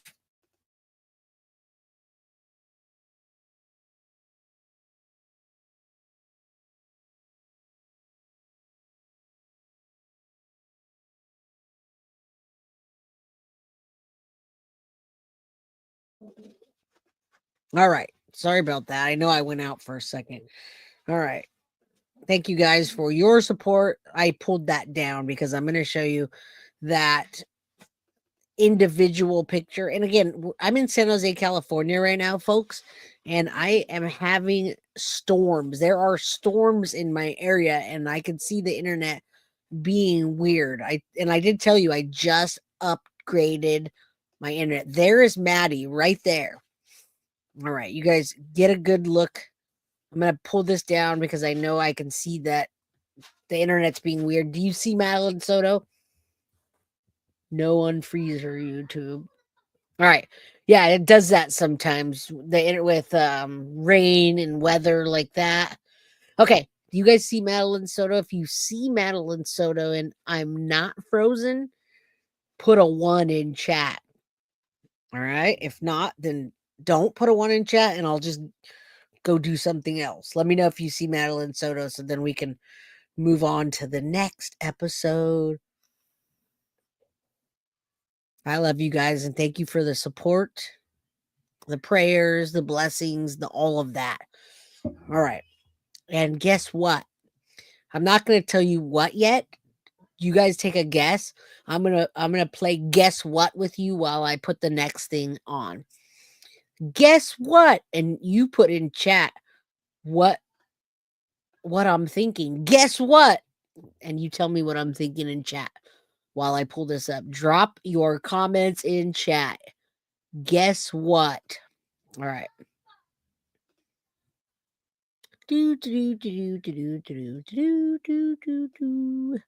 Then I got high. Then I got high. I was gonna play this police interview, but I got high. But I got high. I was gonna do something else and read some documents, but I got high. But I got high. But I got high. I thought about playing some more video, but I got high. But I got no. I've already done all that. What are you guessing? Guess what? You guys, I can't believe nobody's guessed what. My goodness. You guys don't surprised not to see any choir boys, right? No. He was the crush at school. I got new people in here commenting now. That's a good thing. That's a good thing. I do not need good sleep. I'm actually on fire right now. Yes! Not just my roof, my room. My room is going to be done by Tuesday or Wednesday of next week. Yes. I've got my roof fixed. I've got my ceilings in. I've got my walls back. I've got the insulation. I've got my room looks beautiful. My bathroom. So it's a master bedroom suite and it's a bathroom and it's a roof. Yes. Praise Jesus. Praise him. Yes. Absolutely. Woo! I feel good. Da-na-na-na-na-na. I knew that I would. Da-na-na-na-na. So good. So good. Da, da, da, da. We still have more work to do because outside of that, there's some more work in the living room and the whatever. But that's heaven. That's heaven. All right. That's it. Yes. I was feeling good today when I heard that. He said, "Oh, I'll have you in by next Tuesday or Wednesday." And that's all I could hear in my head. So good. So good. I got a you. All right. There you go. All right. All right, let's change that. Let's change it up now. Prayers for Maddie. There's 230 people in chat. I don't know how many people probably dropped hearing me say those things and like, what the hell is wrong with this girl? Next, unsubscribe. All right, Italo Brett is the predator that was arrested, music teacher for CSAM online using Robux. All right. Yeah. I hate when my house is out of sorts and I don't have ceilings or a roof, especially when it's raining. Yes, that always sucks. That's a huge suck factor. It's been 11 months, you guys. All right. That was amazing, Jay. So happy for you and your family. It's funny the things that you take for granted until then. We are all taking for granted a little roof on our home. Yay, Jay. Yes, you're right. Eat a loaf. All right. And after this, you guys, we do need to go to the Remembering Maddie page because I have something that I have to show you. So please stay until the end of this. If you aren't going to interact in chat, at least stay until the end of this. Stay until the end of this so that you can listen to my update for the Madeline Soto case and what's happening. And it's going to be new content that's coming out, and you won't know about it unless you stay. I guess Jay wanted to die and come back as a leotard. Ba-dum-bum-bum. You guys were so wrong. There was one person that answered. I saw the pictures of your house that you shared, but I don't know how I got messed up. Right? Right? I didn't even answer because I've been talking about it for 11 months, you guys. I've been talking about it like every day. Like, I don't have a roof. This sucks. I don't know. I don't actually say, I don't cry about it every day. All right. Listen up. Here we go. Press play. It's reference to Orange County case number 24-011313. I'm Detective Bradshaw with the Orange County Sheriff's Office. Sir, can you state your first name for me, please? My name is Italo. Spell it for me. Italo. What's your last name? Brett. Brett. Okay. So, Mr. Brett, you are a teacher here at Meadowwoods, or I'm sorry, not Meadowwoods. Hunters Creek Middle School. Okay. So I just had a couple of questions for you in reference to assume that she was one of your students. Would that be correct? She was, yes. Okay. What period did you have her in? I had her initially in 6th period for the start of the year. And Okay. She requested to be moved to 3rd period because she was having some issues of like not being able to keep up, or rather she was keeping up, but it was too many behavioral issues around her. So she was getting tired. She requested to move to 3rd. So not behavioral issues like specifically with her, but with other kids that were in your class that she didn't like. Correct, yeah. I got it. Okay. Did she ever talk to you about her home life, anything that was going on with her? Anything like that? No. She never said anything to you? Did at any point, did she ever disclose any sort of physical or sexual or mental abuse to you? No. Okay. Did she mention anything to you about having any suicidal ideations, ever making any attempts at suicide? No. Okay. Did she ever express to you at any time if she had any mental or medical diagnosis? No. Okay. Did she discuss taking any medications with you for anything? No, the only time I've ever seen her take anything was Tylenol. Okay. In the front office, Ms. Schilling could confirm with that too, because we both kind of saw her because we were trying to figure out how to. You like how this guy just acts all like, oh no, I'm just on Tylenol. You know, there were some behavior issues around her, but that was it. And then we got Italo. Yeah, my name's Italo Brett. You could call me Mr. Brett. He'll say that to the officers, to the male officers. Hey, Mr. Brett. Oh, no, he doesn't like men. He likes children. All right, let's keep going. Dun, dun, dun, dun. Sure that she was okay to take those. Okay. In here, so. Did you notice any sort of like recent changes in her behavior from the start of the school year until now? Not really, no. She just seemed happier within the 3rd period class that we were in, Okay. which is the advanced treble course I have. She seemed happier there. She learned her music really quickly, as with the rest of the girls in that class.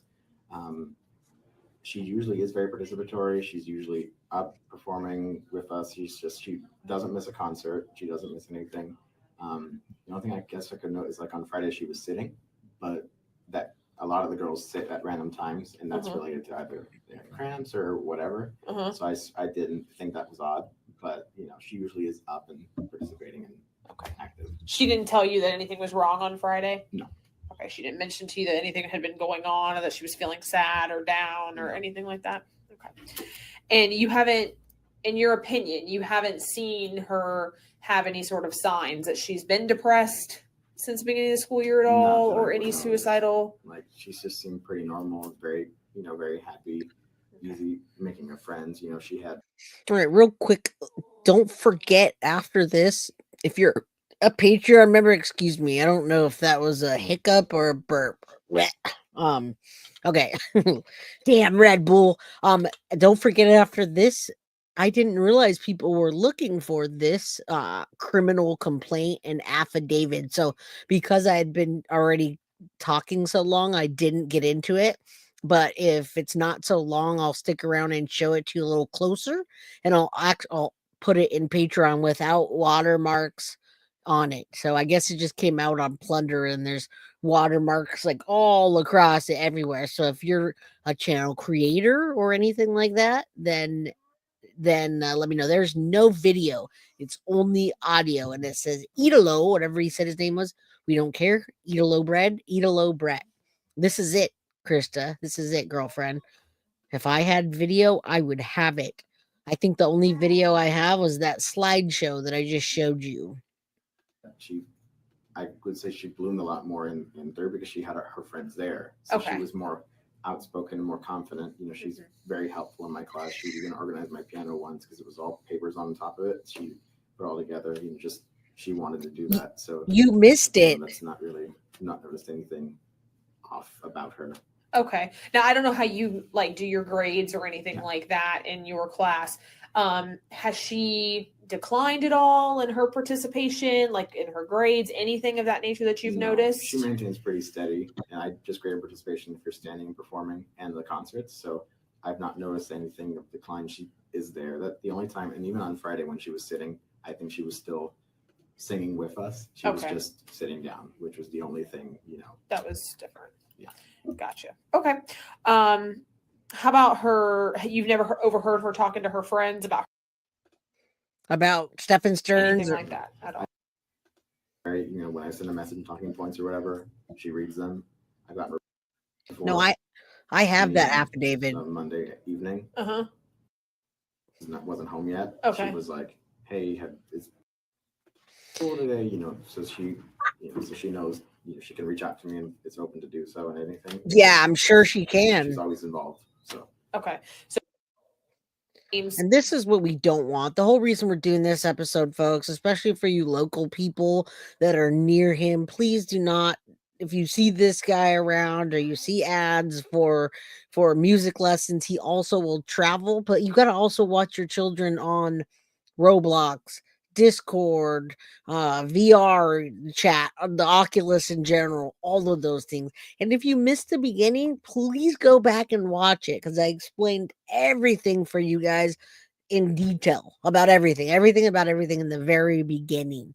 Maybe Bree will be able to timestamp this one tonight because there's some pretty important key points in this that I would love for you guys to be able to just hop around to. All right, let's go.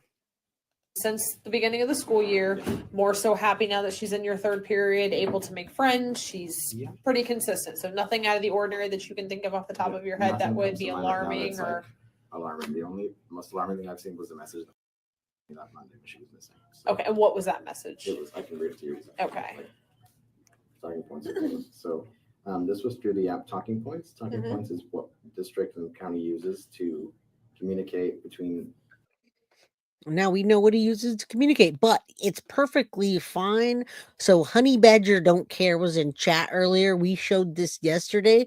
We suggested a book called Duck, Groom. And that was in one of my episodes yesterday. And actually, so yeah, it's absolutely protect your children. There's a book called Duck, Groom. You guys should definitely get a hold of that book. Again, I put it on yesterday. I'll see if I can find that episode or that clip that I have for the Duck, Groom book. Thank you, Honey Badger Don't Care. All right, let's keep going. Okay. It's faster than emails, just checks things. So that's loading.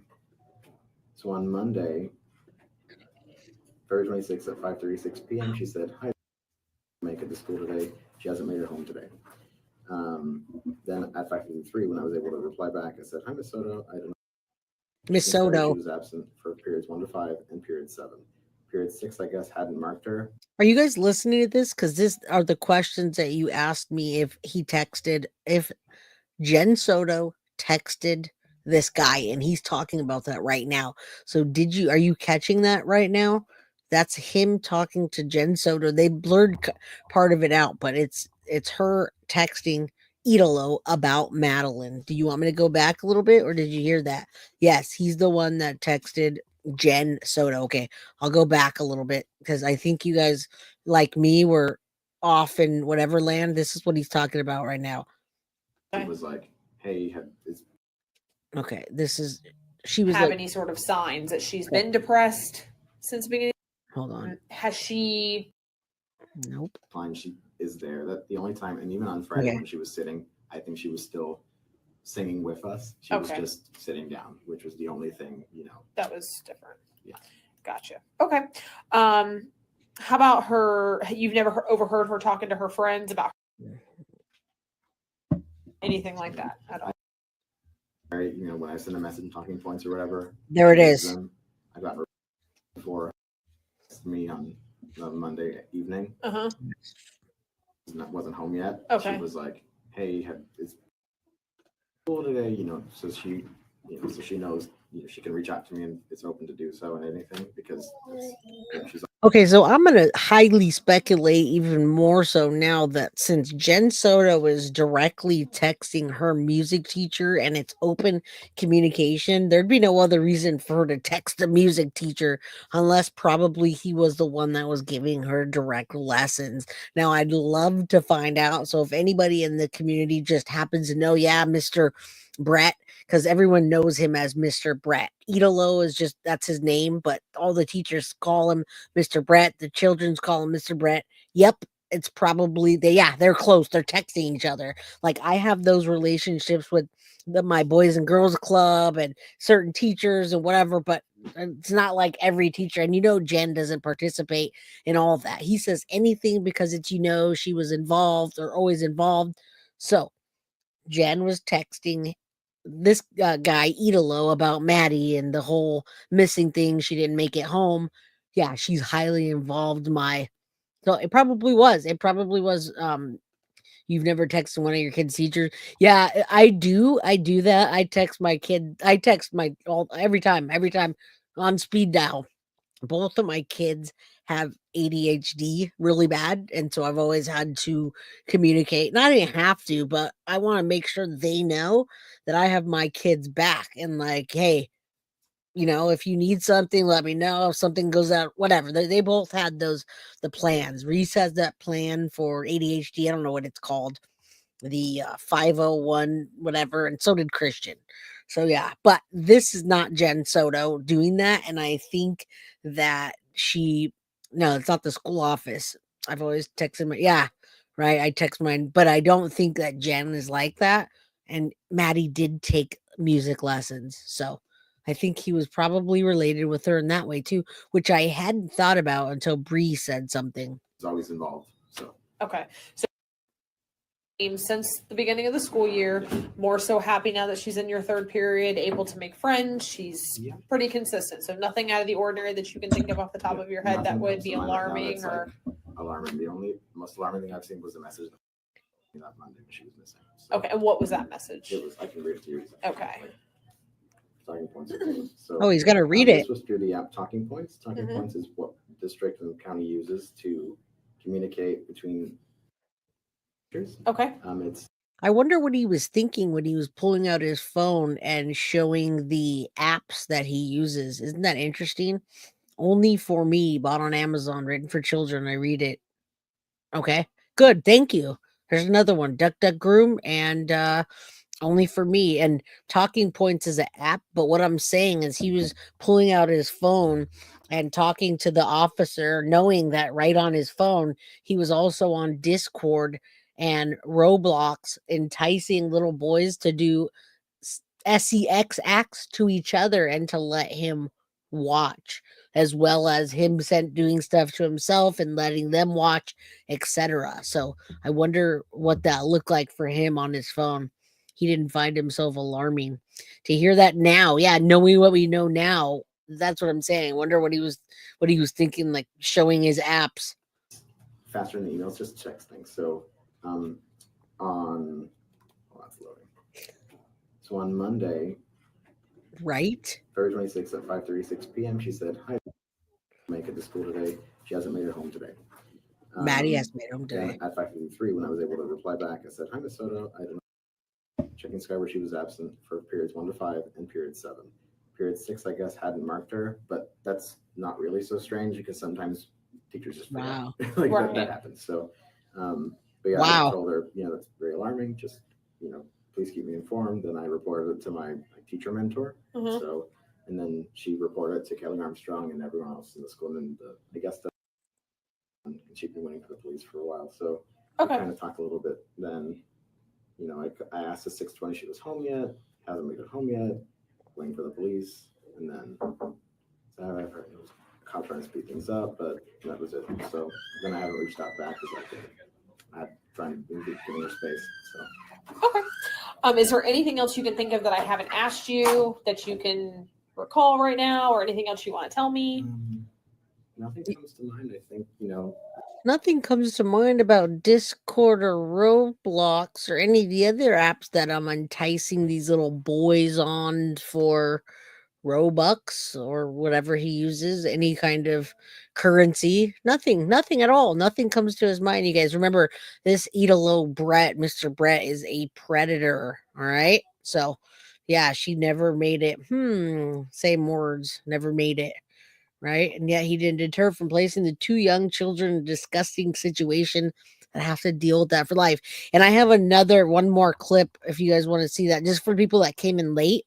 I think that's the one that shows the duck, duck, go. If not, it's on yesterday's episode, right at the very beginning. The first 25 minutes talks about this right when it came out yesterday. Her behavior is very consistent in class. She's, whenever I see her out of class or whatever, I would say hi. She replies back normally. So, And she seems like a pretty happy. Yeah, she just seems pretty happy. It was just, that's why part of it why it was so shocking that she'd be gone. Is just Thank how you. close it happened. How she just, whenever Appreciate people you. started saying maybe she ran away, it just didn't seem like it to me that she could be the type to run away. Okay. But How do you of know, course, mister? she started coming out about what was happening. So Gotcha. Thank you. Okay. Do you swear and affirm everything you told me is true to the best of your knowledge? yes. Okay, awesome. So the time is now 15:26 hours. It was nice and quick and painless. All right, let me just show you that real quick. There's actually a lot more that we have here. Oh, and I still have to go on to the I gotta go show you the Madeline Soto Facebook page. There's gonna be a Madeline remembrance. Remember, it's gonna be a year. So even though you guys saw this earlier, I was showing this yesterday. It's right when it came out. I think this is the one that has that. Let me double check. We'll just put it on. Get accurate HPLC quantitation. More precise HPLC methods. CAD versus EF. New details about an Orange County middle school teacher accused of enticing minors to commit sex acts on video. 25-year-old Italo Brett Bonini was arrested on federal charges. West 2's Paola Tristan Ruda went to the home he lives in with his parents. Oh, we just saw this Nobody one. Okay. answered the door when we knocked on this home on Santa Clara Drive. They in Hunter's show it Creek. again. According to a crime complaint, Italo Brett Bonini, a music teacher at Hunter's. Okay, so we have this criminal complaint. That's what I was going to say to you. He does look evil there. We saw this one earlier. Like I said, go back to yesterday. I'm probably going to go in there and timestamp or try to pull out that first half because we actually have information, but it's a bit different of a format on this for just a quick 25-minute video. So I will take that criminal complaint and upload it to Patreon without watermarks. So that way, if you're trying to spread the word or I don't know, some people want to be creators in here. I know people message me and say, Jay, how do I start a channel or whatever? It's always good to have documents and ones that don't have stuff all over them. So Glitter Twin, I'll show it you again real quick because I didn't realize it was so, that's his real persona. Yeah, look at the difference, Mel, between what he looks like there and all those pictures that he was doing. And yeah, say a prayer for Maddie, you guys. If you guys probably don't need a reminder, but there's still 230 people in chat. So you guys hit that like button, subscribe if you haven't, and then share this video so we can expose this guy. Yeah, look at those brows. Okay, now I'm going to show you guys I'm going to pull that out of there. We saw it already. I'm going to go to the Madeline Soto remembrance page and show you that, and then what's coming up, and then we'll head out. All right. The episodes seem to get longer and longer, don't they, around here? It's pretty funny. It's interesting. All right, I'll put this up and find that. You guys, it's coming up for the 1 year. I was, of course, invited, but I don't think that my house, my room is going to be done, and I'm very excited about that. But my house is probably not going to be done, so I don't think I can hop on a plane to Florida. This guy is a poor man's Luigi. So I was invited to this. I'll show you this. It's I wish they would have been maybe we can do a couple. Maybe we could do Bree. You can offer to maybe help them out, maybe, or have a couple of them. As soon as Stearns was arrested, there was a teacher that was caught within weeks. Now this creep, we did that one too. His name, I just put that out there. What is his name? The other guy. Let me see. I put it out there. Florida Hunter. Oh yeah, and I do have the about the duck, but the Florida guy that was out there, I put on my page today. He also he looked like a creepy weirdo. What is his name? Dang it. I'm so not good with names. Here it is. Hunters Creek Middle School, predator, trafficking. Mitchell Regan, you guys. Mitchell Regan also. So we have Mitchell Regan now and this guy, Italo Brett. All right. Okay, so this remembrance thing, I'm wanting, yeah, it's Regan Mitchell or Mitchell Regan. I just found it. Okay. This is Maddie's remembrance. The community is coming together, gathering to remember Maddie Soto. This is the important part. We invite you to attend. I want to make it bigger so you guys can see it. All right. They invite you to attend. That community and those ladies that have been doing all the work, you guys, they're going to also live stream it. We haven't put together how or what yet, but they are going to, not only are they inviting you to Maddie Soto remembrance gathering, but they invite you to attend the service of remembering her to honor Maddie. Now, the date is February 22nd, 2025 at 5 p.m. That's coming up in a couple of weeks. And if you know the area, it's Lakefront Park, Lakeshore Boulevard in the city of St. Cloud. I don't know if you guys know that. I'm in San Jose, so I don't really know any of those areas.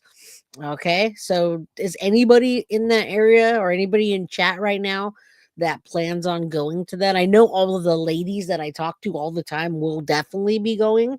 So let me see. Okay. That's fine. Let's see. What else do I? Okay. It's funny.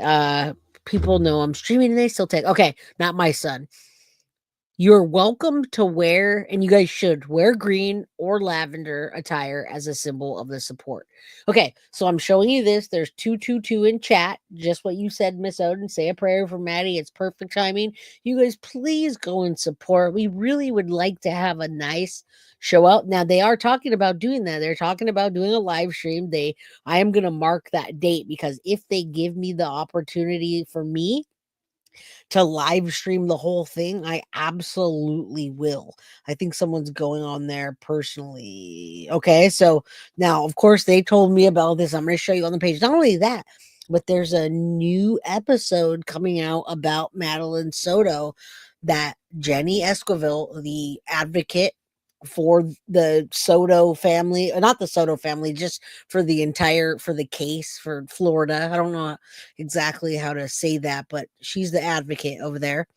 She's helping put this together. She also is coming out in an episode that she filmed on Telemundo. So we'll work on, if it's all in Spanish, I'm going to show you that in a second. We'll work on getting it translated so you guys can hear about what's new, what she can say, whatever she can say. All right, so mark your calendars, February 22nd, 2025, 5 p.m., Lakefront Park, St. Cloud, wear green or lavender attire. I'm going to also put the Madeline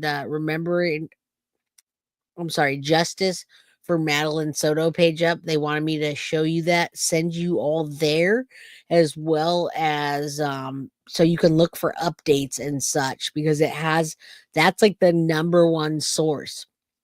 There's the nice Justice for Madeline Soto Facebook group. Now, it's not an open group. There's 11.8 thousand members, and you have to be able to get in. Like, they have to accept you in. I can invite, etc. Justice for Madeline Soto. That's going to be your fastest way to get news on this case, because they put stuff. Yeah, Mitchell Regan was the other predator. HT teacher. This is awesome, Jay. Thanks so much for sharing with all of us. You're very welcome. I would love for you guys to please attend and go support. And I can see you guys talking in chat. Rosie, you have my email. Shoot me an email after this, if you would, guiltyofcrime@gmail.com, or you guys put your emails in there with each other. I see people in the chat trying to get a hold of each other as it's going by. Just text each other or email each other, guys. You can do it. You can do it. All right, so Justice for Maddie, you guys should go over there and get into that group. Okay, so right here, the first thing that comes up, it's a private group, is this. It's the WESH 2 news suspect identified as Italo Brett Bonini, Hunters Creek Middle School. And it goes into the enticing children. And then you can see the recent one. So without me, you guys could have saw that. Jenny Esquivel said, greetings. As we know, much has been taking place across media. Thus, I did not want to share the digital invitation of Maddie's service just yet. However, some of you plan in advance. So that's why she's doing that. She put it there this way so you can mark your calendar. And then I'm going to show you the picture of the Telemundo stuff. That's awesome. 222. Remember Maddie that day on your daughter's birthday. Right? Yeah, you guys email me, PHDeb412, member for 6 months. Hi, Jay, mods, and crime crew. Love this channel. Well, thank you. Thank you. Yeah, why you guys talking code? Why are you talking code to get across? I see other people talking in code to just email each other. Rosie says, sweetie, I was thinking of it. Now, Rosie, now that I got your attention, drop your email. Drop your email in chat. It's you and Leanne are trying to get a hold of each other. You're going in circles. I can see it.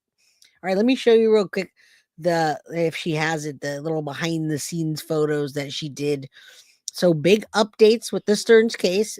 Oh, you guys, the big Stearns with the update, the Channel 9 news, they're wanting to shut public out until the trial begins. 50 motions filed.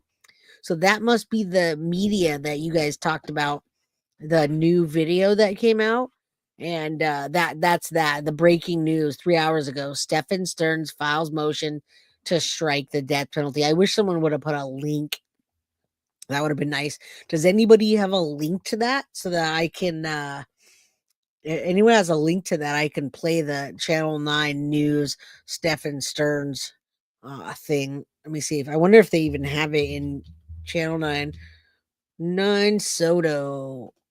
Hold on. And you actually have to go to West. Okay, anyway, let's finish looking at this real quick. Imagine the Czech Italian baguette phone for funny. Right? Sharon, my girl, how you doing? Welcome. We're 2 hours in. You're just a little bit late, but if you can go back, I keep forgetting. Let's see, approved here. Okay, so yes, Forever 13 Maddie. I mean, this whole thing is why we're here. Madeline Soto, Predator Music, teacher arrest for CSAM using online coins. All right. Patreon. Patreon. Okay, so that Justice for Maddie page, there's going to be a lot of information that comes up faster. Okay, Bree, so I can't copy that on the screen though. You would have to email me that, silly. Sweetie just sent it to my phone and I can't copy it from my phone either, you guys.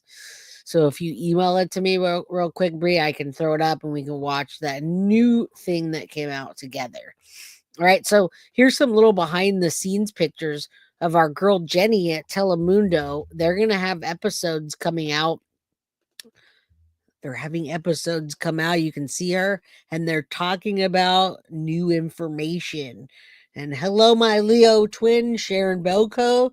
You can see Jenny back there. She looks a little nervous. Yeah, code talkers, right? They're talking in code. Yeah, I two people that are emailing me. I'm waiting for the first one to come across. We'll watch that together. Then we'll hit the like button, subscribe, share, do all the things together so that we can get this predator out there and so that people do not go and do that. I can't get it to in my phone, sweetie. I can't play it through my phone is the problem. So at Jay, what? Okay, Bree says she sent it. Let's see. I got it. All right, guys. This is what everyone's talking about. They blocked the courthouse. Before that, everybody do me a favor afterwards. After you hit the like button, go over to the Justice for Madeline Soto page. If you want the real updates and not the gossip, go there. Justice for Madeline, it's a private group. You'll be safe there. All right? Go over there and check that out. And they would love the community support as well. They want more people that want to support and help the case. So let me grab this and I'll put it up and we'll watch it together if you haven't already seen it. And thank you so much, Sharon Belko. I think you missed my thing earlier. Text me if you would after so I can chat with you for a bit. Or you can call me. You can call me if you want so we can talk for a minute. Thank you, Sharon Belko, for the $9.99 super sticker. Tomorrow we're having a call-in show, and tomorrow the call-in show is going to be a really deep conversation. Now we're talking about Naziah Harris, but it's all on the table about abuse, SO, SA, all that. Okay, you guys. So tomorrow's going to be a big deal. It is going to be my first official call-in where I'm featuring it and letting you guys know. And it's going to be a heavy topic. So you guys got to watch your language. That's about it. Just don't go in there and say like terrible words and we'll be good. Justice for Maddie. Let's watch this together and then we're going to head out because for some reason, and thank you, Sela. Thank you. This is very important too. Fire up old Sparky. Another child failed. Yes. All right. Breaking news. This is a story that came out today. I'm going to put it up right now. The courthouse was blocked off, packed. Let's listen to what the heck's going on. And why do my episodes keep getting longer? Why? Hi, you're very tardy, but you're here. Thank you. All right. I can't wait. Afternoon, Stephen Stearns is trying to get out of facing the death penalty, and his attorneys want the public to be kept out of the courtroom for case hearings until the trial. You'll recall Stearns charged with the murder, and that's of the 13-year-old daughter of his girlfriend, Maddie Soto. And Channel 9's Nick Pampantona sorted through court records all day and found some interesting details. Nick, what is his attorney trying to get done here? You know, the judge has a ton of rulings dumped on him over the last week. An attorney told me it could be that Stephen Stearns' team wanted to just submit them all at once, but it's probably more than that. Yeah, they're really throwing a lot out there. The number of filings impressing even the people who do it for a living. Attorneys for Stephen Stearns dropping more than 50 requests on the judge's desk since last Thursday, including requests to get rid of the death penalty, prevent the jury from seeing certain evidence, even disallowing the use of the word murder to describe the crime scene. Using the word murder at trial implies criminal intent. Homicide is intent neutral. So it's just safer. It just means that somebody died. Attorney Thomas Fider said many of the 345 pages included routine asks, things he himself would request. Some of them less common, like a request to shut the public out of all future court proceedings until the trial begins to avoid. damn it, you guys. That's not good. I hope that doesn't happen. You guys, we can't go for this. But listen, at least they're not changing courthouses, because if they change courthouses, it's all gonna be all bad for the people, the ladies that are advocates and such, for them to have to travel and meander away, baby, meander away. The attorney is suspect. You say, oh my God, I hit my phone tonight. He did just say Stefan Sternstein. Oh my goodness. Okay. What a narcissist. Very much narcissist, but I wonder what the intent is. They have to know. I mean, of course they know more than us, but I cannot wait for this to come out, because we need to know. That's what they're trying not to do. Into her, and it's not good. Nothing's good. Nothing's good about this case. All right. Let's keep going. This is breaking news. Avoid tainting the jury. To close us off from what is a public forum would be difficult for the judge to do, but he can do it if the defense is able to demonstrate compelling circumstances. But looking at the sheer number of motions, Fighter said it went beyond defense attorneys doing an A-plus job and trying to prevent Stearns from claiming ineffective counsel on appeal.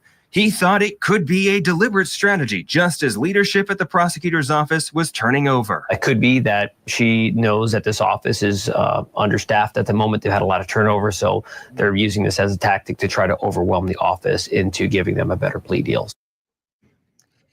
The public defender in this case, Beth Borden, has 25 years of experience and a team of 4 or 5 working under her. Fighter called her one of the best in the Ninth Circuit. Greg and Darlene. Dang. All right, hold on. You guys hear that? That's kind of sucks. They're saying that one of the best. That's not good. That is not good. Jen's a gypsy. You're like echoing me. That's not good, you guys. And there's a little bit of the Madeline Soto case that just came out right now. If you guys want me to keep going, hit the like button. If you want me to keep going, I'll see how long I can go for. There's a new thing out, guys. Oh my goodness. I'm just really excited because tomorrow is Friday. My room is coming back, and what else? I mean, things are moving in this case, so I don't know what else, but let me show you something real quick, because I don't think you guys are going to want to go anywhere when you see this, because you're going to just go over there anyway, but you're not going to have me to talk to. So hit the like button if you guys want me to stay here. It's about Madeline Soto's behavior. It's a new episode that came out. You guys can keep sending me some this one. Oh my goodness. And I missed this. I'm sorry, Terry Jones. You guys, if you guys stay here, I'll gift some memberships, as well as if anyone wants to throw some 99-cent. Remember how that helps, right? All right, yeah, more likes. And you guys want me to stay, because then you can talk to me about it, right? All right, we'll see how long we can do this. February 25th, 2024. The party wasn't at her house, but at the home of a relative. Her mom, Jen Soto, couldn't go to the party because she was working. So Madeline's aunt dropped her off at home. That night, Jen's on-again, off-again boyfriend, Stefan Stearns, was at the house to watch Madeline. Jen got home around 10. At around 11, Jen went to sleep and told Stefan to go to sleep with Madeline in the guest bedroom upstairs. That was the last time Jen saw Madeline alive. Stefan says he dropped Madeline off at school in the morning, but Madeline never made it to school. She was murdered and discarded about 20 miles from her home. Prosecutors have charged Stefan with that murder, but they've also charged him with something else. Years of sexual abuse. They say they found incriminating. I don't know why they keep showing that across the screen, but we know that. I don't want to see that. It gives me nightmares. Okay, but I do have a document too. Who just sent me that? There's a new document. It turns out it's state of Florida, Stephen Michael Stearns, and it's got all the dates and the different charges and motions. So guess what, guys? Ladies and gentlemen, I am going to go over afterwards to Patreon. I promise. Or while we're watching this, I'll throw that on Patreon with the Italo document, okay? All right, let's go, because I can't stay all night. Pregnant? That's what questions last night. led me to believe. Have you ever found a pregnancy test at home that wasn't yours? I have 2 underneath the bathroom sink, but I haven't seen if they're still there or not. Okay. But you haven't seen any used ones in the trash? No. So you see where the detective is going here. The detective's trying to figure out, like, what happened to Madeline and why did it happen? And he knows at this point that she's been systematically sexually abused for years by Stephen Stearns. So the detective's questions bring us to our first question of our investigation. Was Madeline pregnant? Just turned 13. Oh, wow. Then we're talking about Was this Madeline again? pregnant? Okay, this is good. Joining me, Court TV digital content producer who knows everything about this case, Lauren Silver, is with us, and author and certified mental health. This is really good, you guys. This is good that we're talking about this. Meandering for Maddie now. We're not just meandering for Maddie. Now I'm just getting really excited because I just had this conversation and I can't even really say when or what. No, this is good. This is a good conversation to have. I had this conversation today behind the scenes and I hope that they say the right things. But I'm going to tell you right now, Jen's a Gypsy, thank you for the $4.99 super chat. And the answer is no. All right. I would bet my pinky toe that she was not. Health counselor who specializes in child abuse, neglect, and trauma, Sharonda Brown, is with us. Thank you both for being here. Before we start talking about this, I want to play a little piece. Look at her shirt. Of the interview of one of Madeline's friends. This is Madeline's, we're calling her friend number 1. Let's take a listen. Leading up to that, did Maddie talk to you about if she was feeling ill or sick or anything like that? No, but listen what, guys. It doesn't matter a friend saying she's wearing baggy clothes. We have access to the family members that have access to the paperwork that say no. All right. I'm just going to say that and keep going.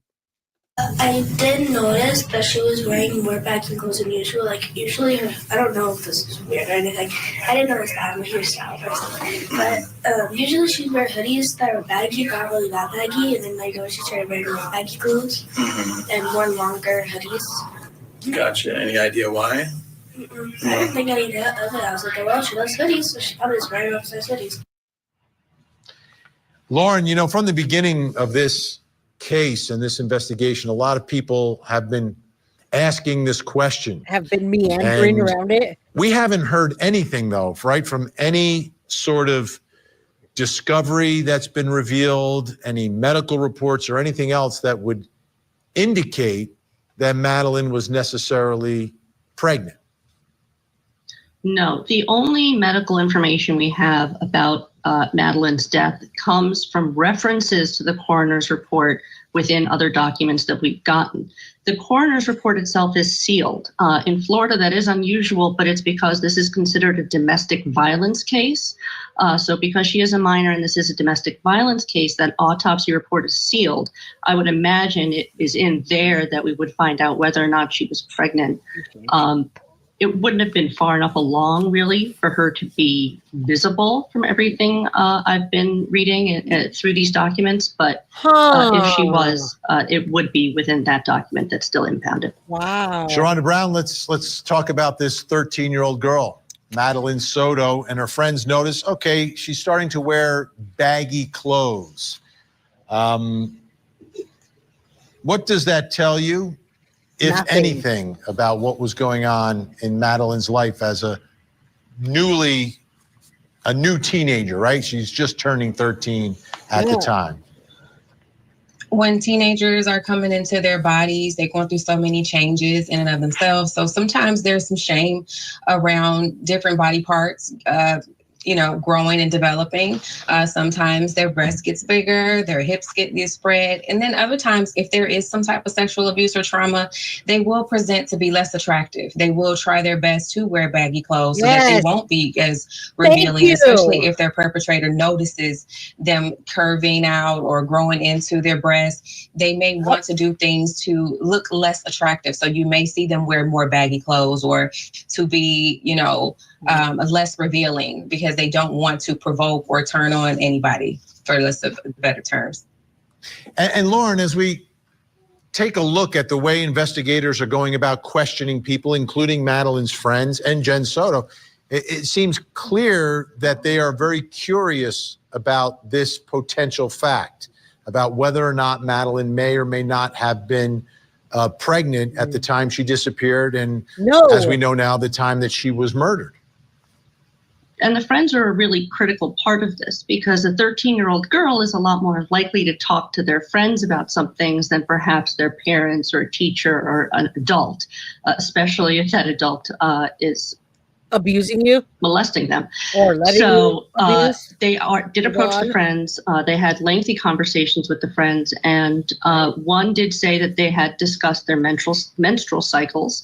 Their menstrual cycles were aligned, but she had been late in January. The friend did say that she did eventually get her period in January, but she couldn't say whether or not she got it in February or not. Of course, it is February when she disappeared and then was found dead.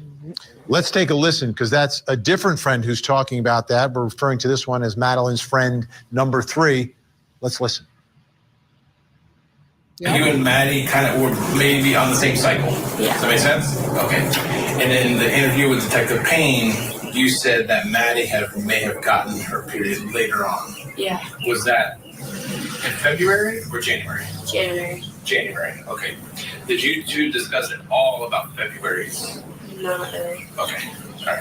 All right. Because I think you also mentioned to him when she doesn't get it, she's kind of moody. Yeah. Or, okay. Did it appear that way when you guys were at the birthday party or the weeks leading up to it? At the birthday party.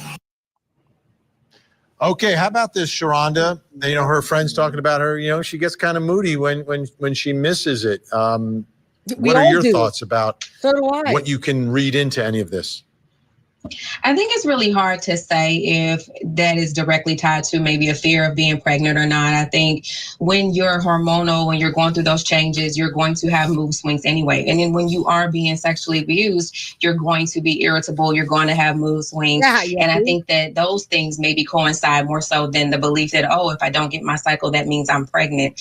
I think that the discomfort of someone bothering you or touching you inappropriately can make you irritable, can make you worried. And then there are times where, let's say, if the cycle is coinciding with an act or with a behavior, let's say the abuser is checking for your cycle, those things may trigger some things, because it's very common for abusers to check your cycle often because it tells them when they can perpetrate on you and when they cannot. So it could be a possibility that she felt a lot of different ways or a lot of different triggers. And it doesn't necessarily mean that she was expecting a pregnancy or thinking that she may have been pregnant.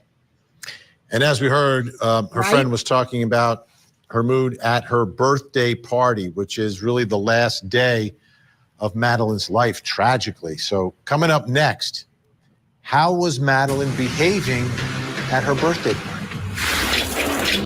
Look at that ugly. Supposed to protect her. Yeah, I told her good night, and that was it. Yeah, that was it. Madeline Soto's last day on Earth was her 13th. You guys should go back and watch that first episode, that first interview that Jen Soto did, the first interview ever. Go back and watch it. If I had time, I'd watch it with you. I watched it earlier, and someone was telling me some things that they really can't tell me, and I can't tell you. But if you go watch that, there's a lot of clues in the things that are coming up and what's going to come up in the trial. So just go watch that by yourself after the first Jen Soto interview that ever came out when Maddie was missing. Birthday party. And her mom wasn't there, but her mom said, yeah, it seemed like it was a good time. And that was what we were taking away from it, that she was having a good time. And then we saw some of the photos that were posted on social media of Madeline, and it looks like, yeah, it's a normal day. She got dressed up. She put on her special dress for her special day, for her special birthday party as she becomes a teenager, 13 years old. But now we're starting to hear from Madeline's friends from these interviews that have been released. And all of that brings us to the next question in our investigation, which is about the birthday party. How was Madeline behaving at her birthday party? What was really happening? How was she really acting? Still with us, Court TV's Lauren Silver and certified mental health counselor Sharonda Brown. So I want to play, before we do some analysis of all this, I want to play friend number 3 describing that birthday party, because friend number 3 was there. Let's take a listen. So you two were basically the only friends that were there at the birthday party. How was she during the birthday party? Was she outgoing, happy? When I got there, she kind of changed her mood, but I got the first one of her friends to get there, but she was kind of on me for stuff. Like, she would kind of get mad at anything I asked. Like what? What would you ask her that would make her mad? There was like food there, and I didn't know what the food was, so I asked, and after like 3 times of asking, she got mad at me asking. Okay.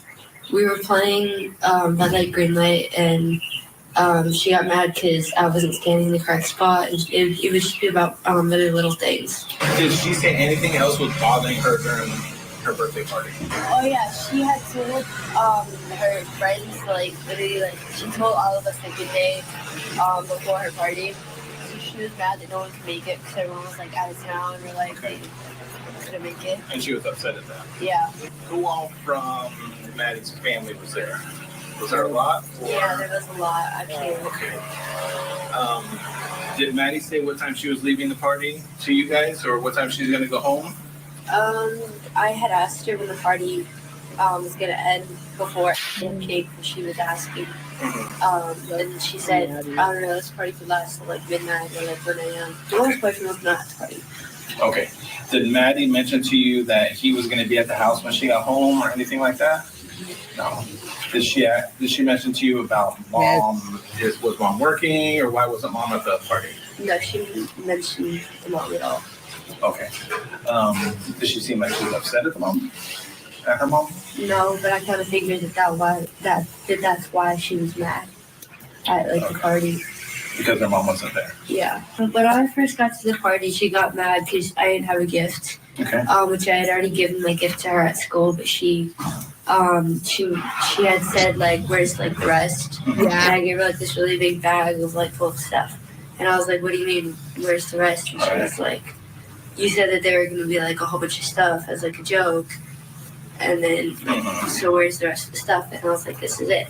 So when I showed up to her party, she was like, I barely got any gifts, and I was surprised I didn't get a gift from you. And I was like, but I already gave you my gift at school. So, and then at the end of like the party, like when me and her were like leaving, she got mad at me because I didn't like shake all of like her family members like hands to like say goodbye, which I kind of was like, oh, bye. And then like I left, and then as I was like crossing the street and stuff, she got mad. She was like, I always get in trouble after you leave because you don't say goodbye to everyone. And I was like, I say goodbye, I just don't say it very loud. Did she always have these kind of mood swings, like you could say, Colin? Yeah. Okay, Sharonda Brown, are you hearing anything that's unusual from the way she's acting? You know, she's a 13-year-old girl. We know now this is her last day on Earth. We know she's going to go missing and found murder after this party. We know that she's been sexually abused for years. Yep, we do. But are you hearing anything unusual about her behavior at the party? I was going to say that too. I think the behavior when it comes to how she talks to her friends, how vocal she is with her expectations, it's really difficult for teenagers who are being sexually abused to keep friendships and maintain friendships because of their level of expectations. Most of the time when they're feeling neglected or feeling abused, they do look for their friends to be the compensation for that. And so when I'm hearing you didn't bring a gift or you didn't bring as many gifts, you didn't shake everybody's hand. So that's that compensation that I'm hearing. The other thing that I'm hearing is that there may be some other type of emotional abuse if, in fact, she's in trouble when her friends don't say goodbye properly. So that stood out to me. And then also not believing that people cared, because she sounded like she was really bothered from the beginning that friends couldn't make it, her mother wasn't there, and so it didn't go as she expected, which again brings her back to that sense of loneliness, or she has to depend on someone else who potentially may be her abuser. So I heard a lot of that going on. So that's more typical than a 13-year-old who was upset that she didn't get the party she wanted. There were a couple of layers there that screamed neglect, that screamed abuse, that screamed entitlement or anger of some kind. Thank you. And Lauren, the other part that's very strange about this birthday party, it's at a relative's house. It's not at her house. Her mother's not there, and Stephen Stearns isn't there. These are the two adults who are in her life, for better or for worse, but these are the two adults who are in her life, but aren't at the party. What's more of the backstory of all of that? Well, we know Jen had to work, and one of the friends did suggest that perhaps Madeline was upset that her mother couldn't be there. Stephen Stearns was not welcome there. In an interview that Jen did with police, she made it clear that her mother did not like Stephen. Not that there was anything to be suspected at that point, but she did not like Stephen and he was not welcome at her home. So any family event would not have included Stephen. Also, as far as other friends, the one friend said Madeline was upset other friends couldn't come. The other friend number one who was interviewed said she hadn't been invited. So there is a discrepancy about how many friends were actually invited. Maybe she thought that they were invited and they weren't actually, but that part's a little unclear as well. So Sharonda Brown, how about that part where you've got two adults in her life, her mother, obviously, and then Stephen Stearns, who has been referred to as her stepfather by her mother, but they're never married, but has been referred to that by Jen, aren't at the party. What do you think? And then the dynamic between Jen's family and Stephen Stearns, the man accused now of molesting her and killing her. What are your thoughts about all of that? I think that for a 13-year-old girl to not have her mother at her party is really crucial. It's really important. And I realized that her mom had to work, but there are times where mothers will take off work or plan the party on a day that they don't have to work. And I think the information of pushing, Stephen to the room and putting him out the room, I think that. Who doesn't love this lady? Like they got the perfect person on here that knows what she's talking about, that knows what us women want, how we want it, how we think, women, girls, children. I mean, she's just the perfect person to speak out. Amen to her. And what's up, Anthony France? How you doing? For cutie, maybe she's talking to a friend the other way because Stephen would act like that with her. Basically mirroring her ways. Right. She was around two adults all the time. And in my opinion, two predator adults that used her at their disposal. So why would she act any different? What? Now there's 210 people in chat. Don't forget to hit that like button. I am uploading the documents to Patreon right now. I will drop the link down here in just one moment. Coincides with this neglect of, again, my mother isn't here. Again, my mother has pushed me off to someone else or to do something else. I do know that from working with youth, those things are really important to them. They do know when someone's not there. They do recognize when someone's not paying attention to them, and they bring it up quite a bit, and it carries with them for the rest of their life. So I wouldn't downplay the fact that mom was not there. I think that may be very crucial to this young lady's identity. And how about grandma's intuition, right? Madeline's grandmother, Jen's mother, didn't like Stephen Stearns. What are your thoughts about mom's intuition there? Mom's I think intuition. that most people know when a predator is in the room, or even when they're paying attention to body language. And I think that that's really important and crucial to note, because most people, when they feel uncomfortable, they'll notice it, they'll say it, and sometimes they'll give people the benefit of the doubt. But when you talk about elderly or people who are paying attention, they can tell a predator most of the time. And so to say, hey, I don't feel comfortable with this thing and being around, I don't think he should be here, which means that they know something. They've seen something, they've witnessed something, and at some point didn't believe that mom set the boundary. So it was up to them to do that. So I think it was a good decision to keep her safe whenever they could. Big thank you, Sharonda Brown. Great insight as always. Lauren Silver's going to stay with us. Up next, did Madeline believe she was in a relationship with Stefan? Dude, he's nailing it tonight. I mean, I wish this would have came out earlier, but it's okay. I'm with you guys, praying for Sharon Belko in chat. And you guys, this is a lot. I'm so glad they came out with this, though. I'm glad they're coming out with this, and they have people that are not just not intelligently speculating. There's intelligence behind that and documents they've seen. All right, let's press play because we gotta eventually say bye. Is being raised by her mom, Jen. Detectives in this case, I think, really did an amazing job of zeroing in on all the relevant issues in their interviews and the way they approached this case, and especially in the way that they interviewed Jen Soto and the things that they questioned her about. Take a listen. The videos, the text messages, the images, they're all documented forever. This has been an ongoing thing. And at her age, I think she probably thought they were in a relationship. She probably thought they were in love. At the same time, you guys are sleeping in the same bed together. You guys are all cohabitating. She's not sleeping in her room. But you felt the need to establish a rule that they couldn't sleep in the same room. But when you establish that rule, for 3 years, she's already been dating him essentially.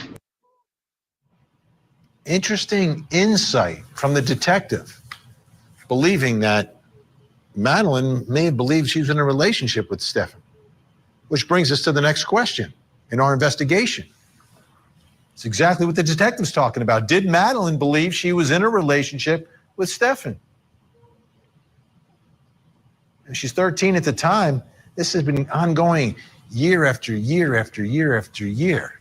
Joining me, Court TV, digital content producer, knows the facts of the case inside out, Lauren Silver, and psychotherapist and CEO of Life Counseling Solutions, Dr. Janie Lacey. Thank you both.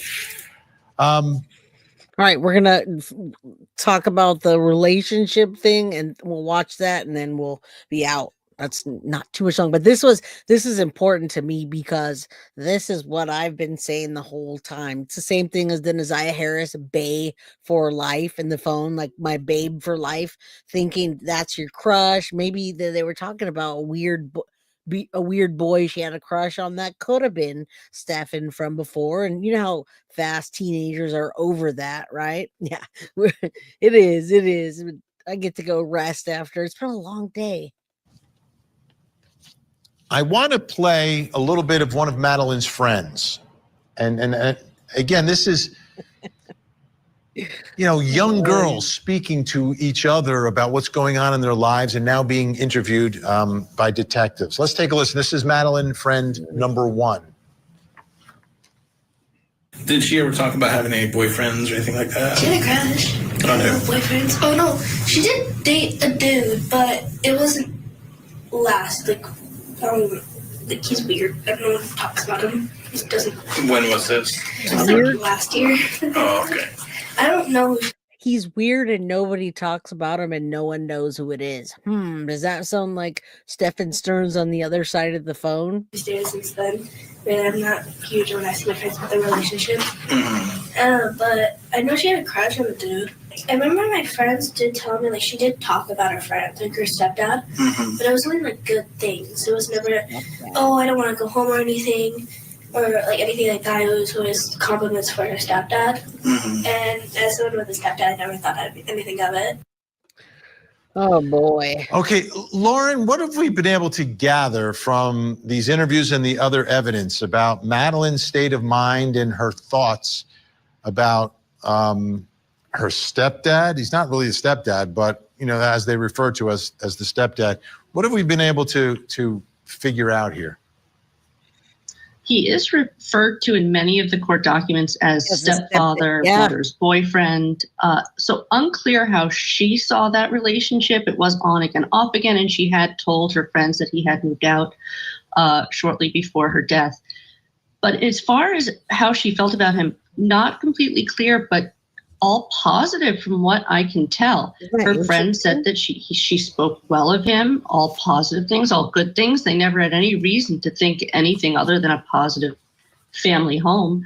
And they actually noted that they were constantly on the phone. So 13-year-olds love using their phone, and she would talk to friends and Stefan. And outside of her best friends, it was Stefan that was the number one person she was talking to, according to those friends. Dr. Janie Lacey, how about that? How does a 13-year-old interpret 4 years at least, it could be more than 4 years, of ongoing sexual abuse, yet you have like this saying good things and on the phone with him and referring to him as stepdad? What do you think is going through her mind about what is this relationship? Well, Vinny, when there are victims of sexual abuse who are minors, there's usually a grooming process that happens. And I have no doubt that that's probably the case. I was going to say grooming on steroids. Like, you can't even call it grooming anymore when it's gone for that many years. When you see little Madeline Soto on Stephen Stern's shoulders in the pool when she's a tiny little angel, just, you know, wanting to play chicken, that's what they call it, right? Chicken, when you go on their shoulders and you knock each other down in the pool. She's over there playing chicken, and you can see her hands are like this. Like, she doesn't really want to touch him yet. Like, he's still in the grooming process, right? She's not holding on to him. She doesn't look comfortable. She's kind of, so from that point, think of little Maddie up until when she's taller than Jen Soto and much, much prettier. And hello, Firestorm from Texas. Yeah, groomed on steroids. Very stomach turning. Agreed. Okay, let's keep going.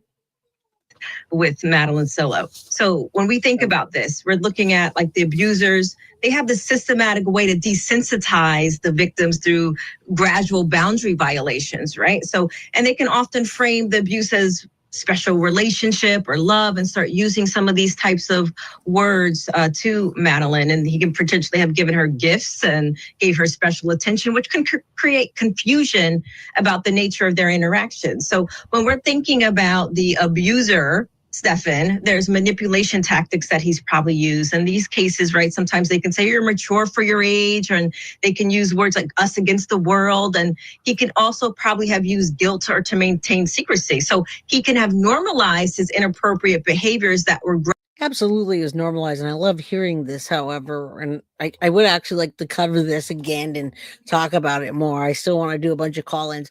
I'm going to do me a favor while we're wrapping up and listening to this last part of it. Bree, the moderator, Gothic Bree, is going to drop it's a buy me a coffee, except it's KOFI, for all the hard work that she does for every episode. And she also works on other channels like Gavin, and all of my mods work really hard, but she's the one that does they're all good. They're all good. She does that because she's on this channel, that channel, etc. So I don't ever forget my Petty Mason, my Wolfpack, my JoJo, my Carly, and my Bree. All right. Thank you. I'm just shouting her out right now.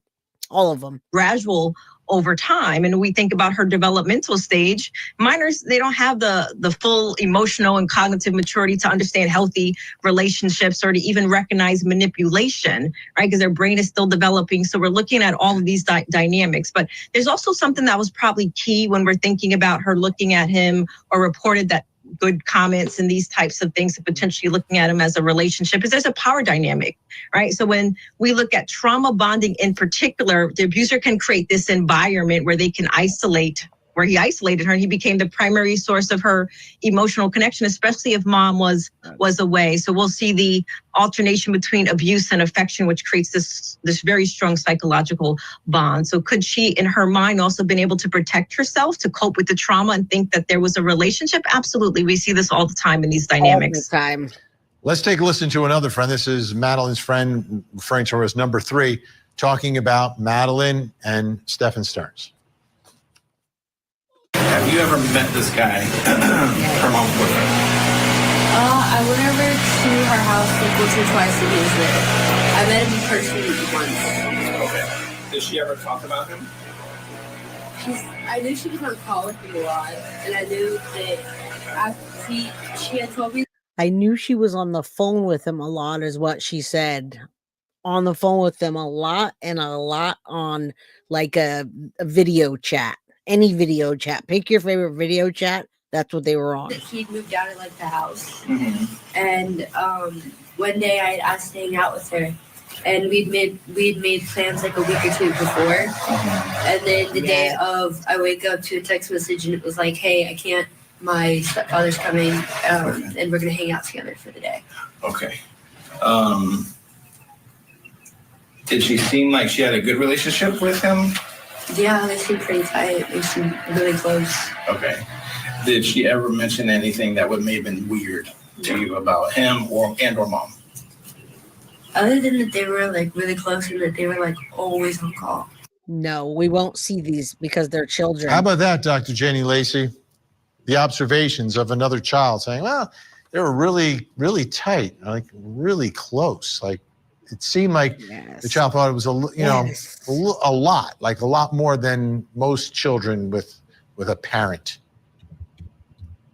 Well, when children are intuitive and they can know when something is off. So that's what I'm hearing when I'm hearing the conversation from her friends, and I also think about potentially him exploiting her normal developmental needs, right? So if mom was away and working or tired or whatever the potential situation was with her, then, it's natural for a teenager or a preteen to have this desire for acceptance and belonging. And it's also natural for them to want us as adults to approve and validate. So then mom has this boyfriend that's in and out of the home who's taking care of Madeline, who's helping with the needs and these types of things. And we also know at this age, there's a natural emerging interest in romantic.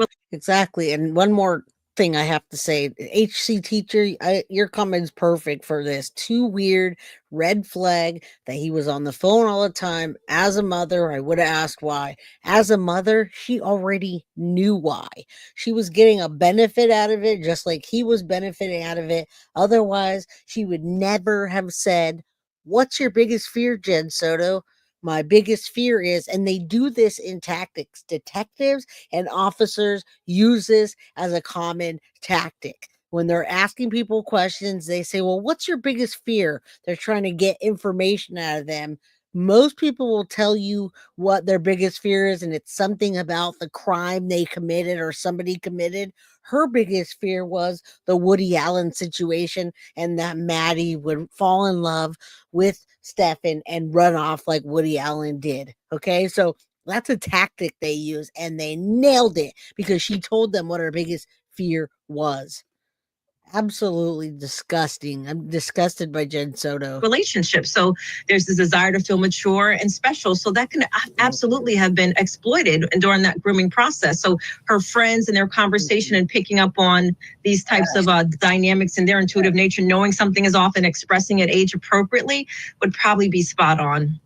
Speaking about age appropriate, again, just turning 13, there's a drawing from it appears one of her notebooks, very graphic drawing that appears to be done by Madeline. One part of it, we're blurring it out, is male genitalia right next to female genitalia.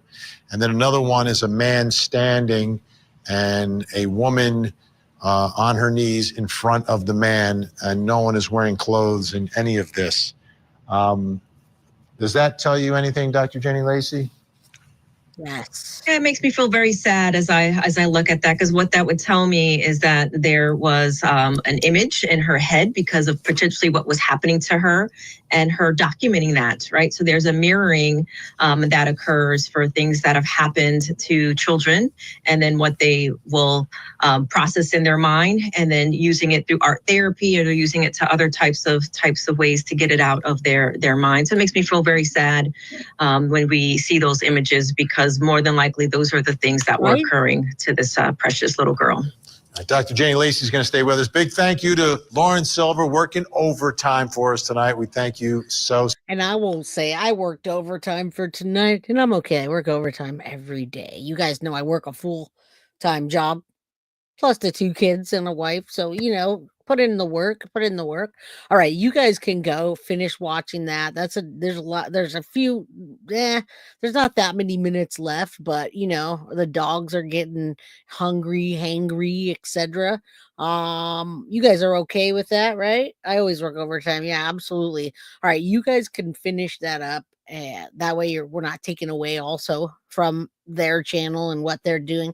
I went ahead and posted on my community page, and thank you for calling that out. A woman, legs open at the top, and a BJ picture. Right. And that could be a threesome as well. You just don't know. Thank you, Nancy Jean, so much for the $4.99 super sticker and all that you do, all of you all, for liking, subscribing, sharing. Please get the word out there about all of these predators, but particularly this music teacher, Italo Brett. These conversations all kind of mesh together. Maddie was crying so much in school. Yeah, right. Some of the language I can't use, but you guys, thank you guys for being here for so long. 2 hours and 45 minutes. The episodes get longer and longer, right? I mean, there's just so much to talk about. So mark your calendars for the Madeline Soto on the 22nd at 5 p.m. I posted that.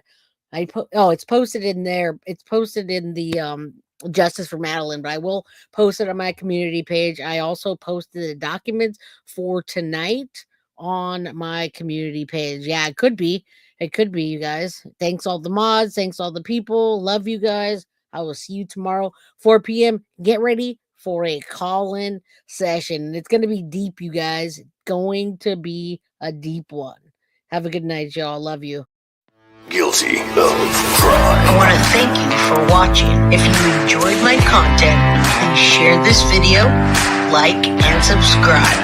You can also follow me over at Facebook, Instagram, TikTok, X, or Gmail. If you'd like to donate to my channel, you can use Cash App or Venmo or PayPal. Thank you very much in advance. Guilty of crime. Are you guilty of crime?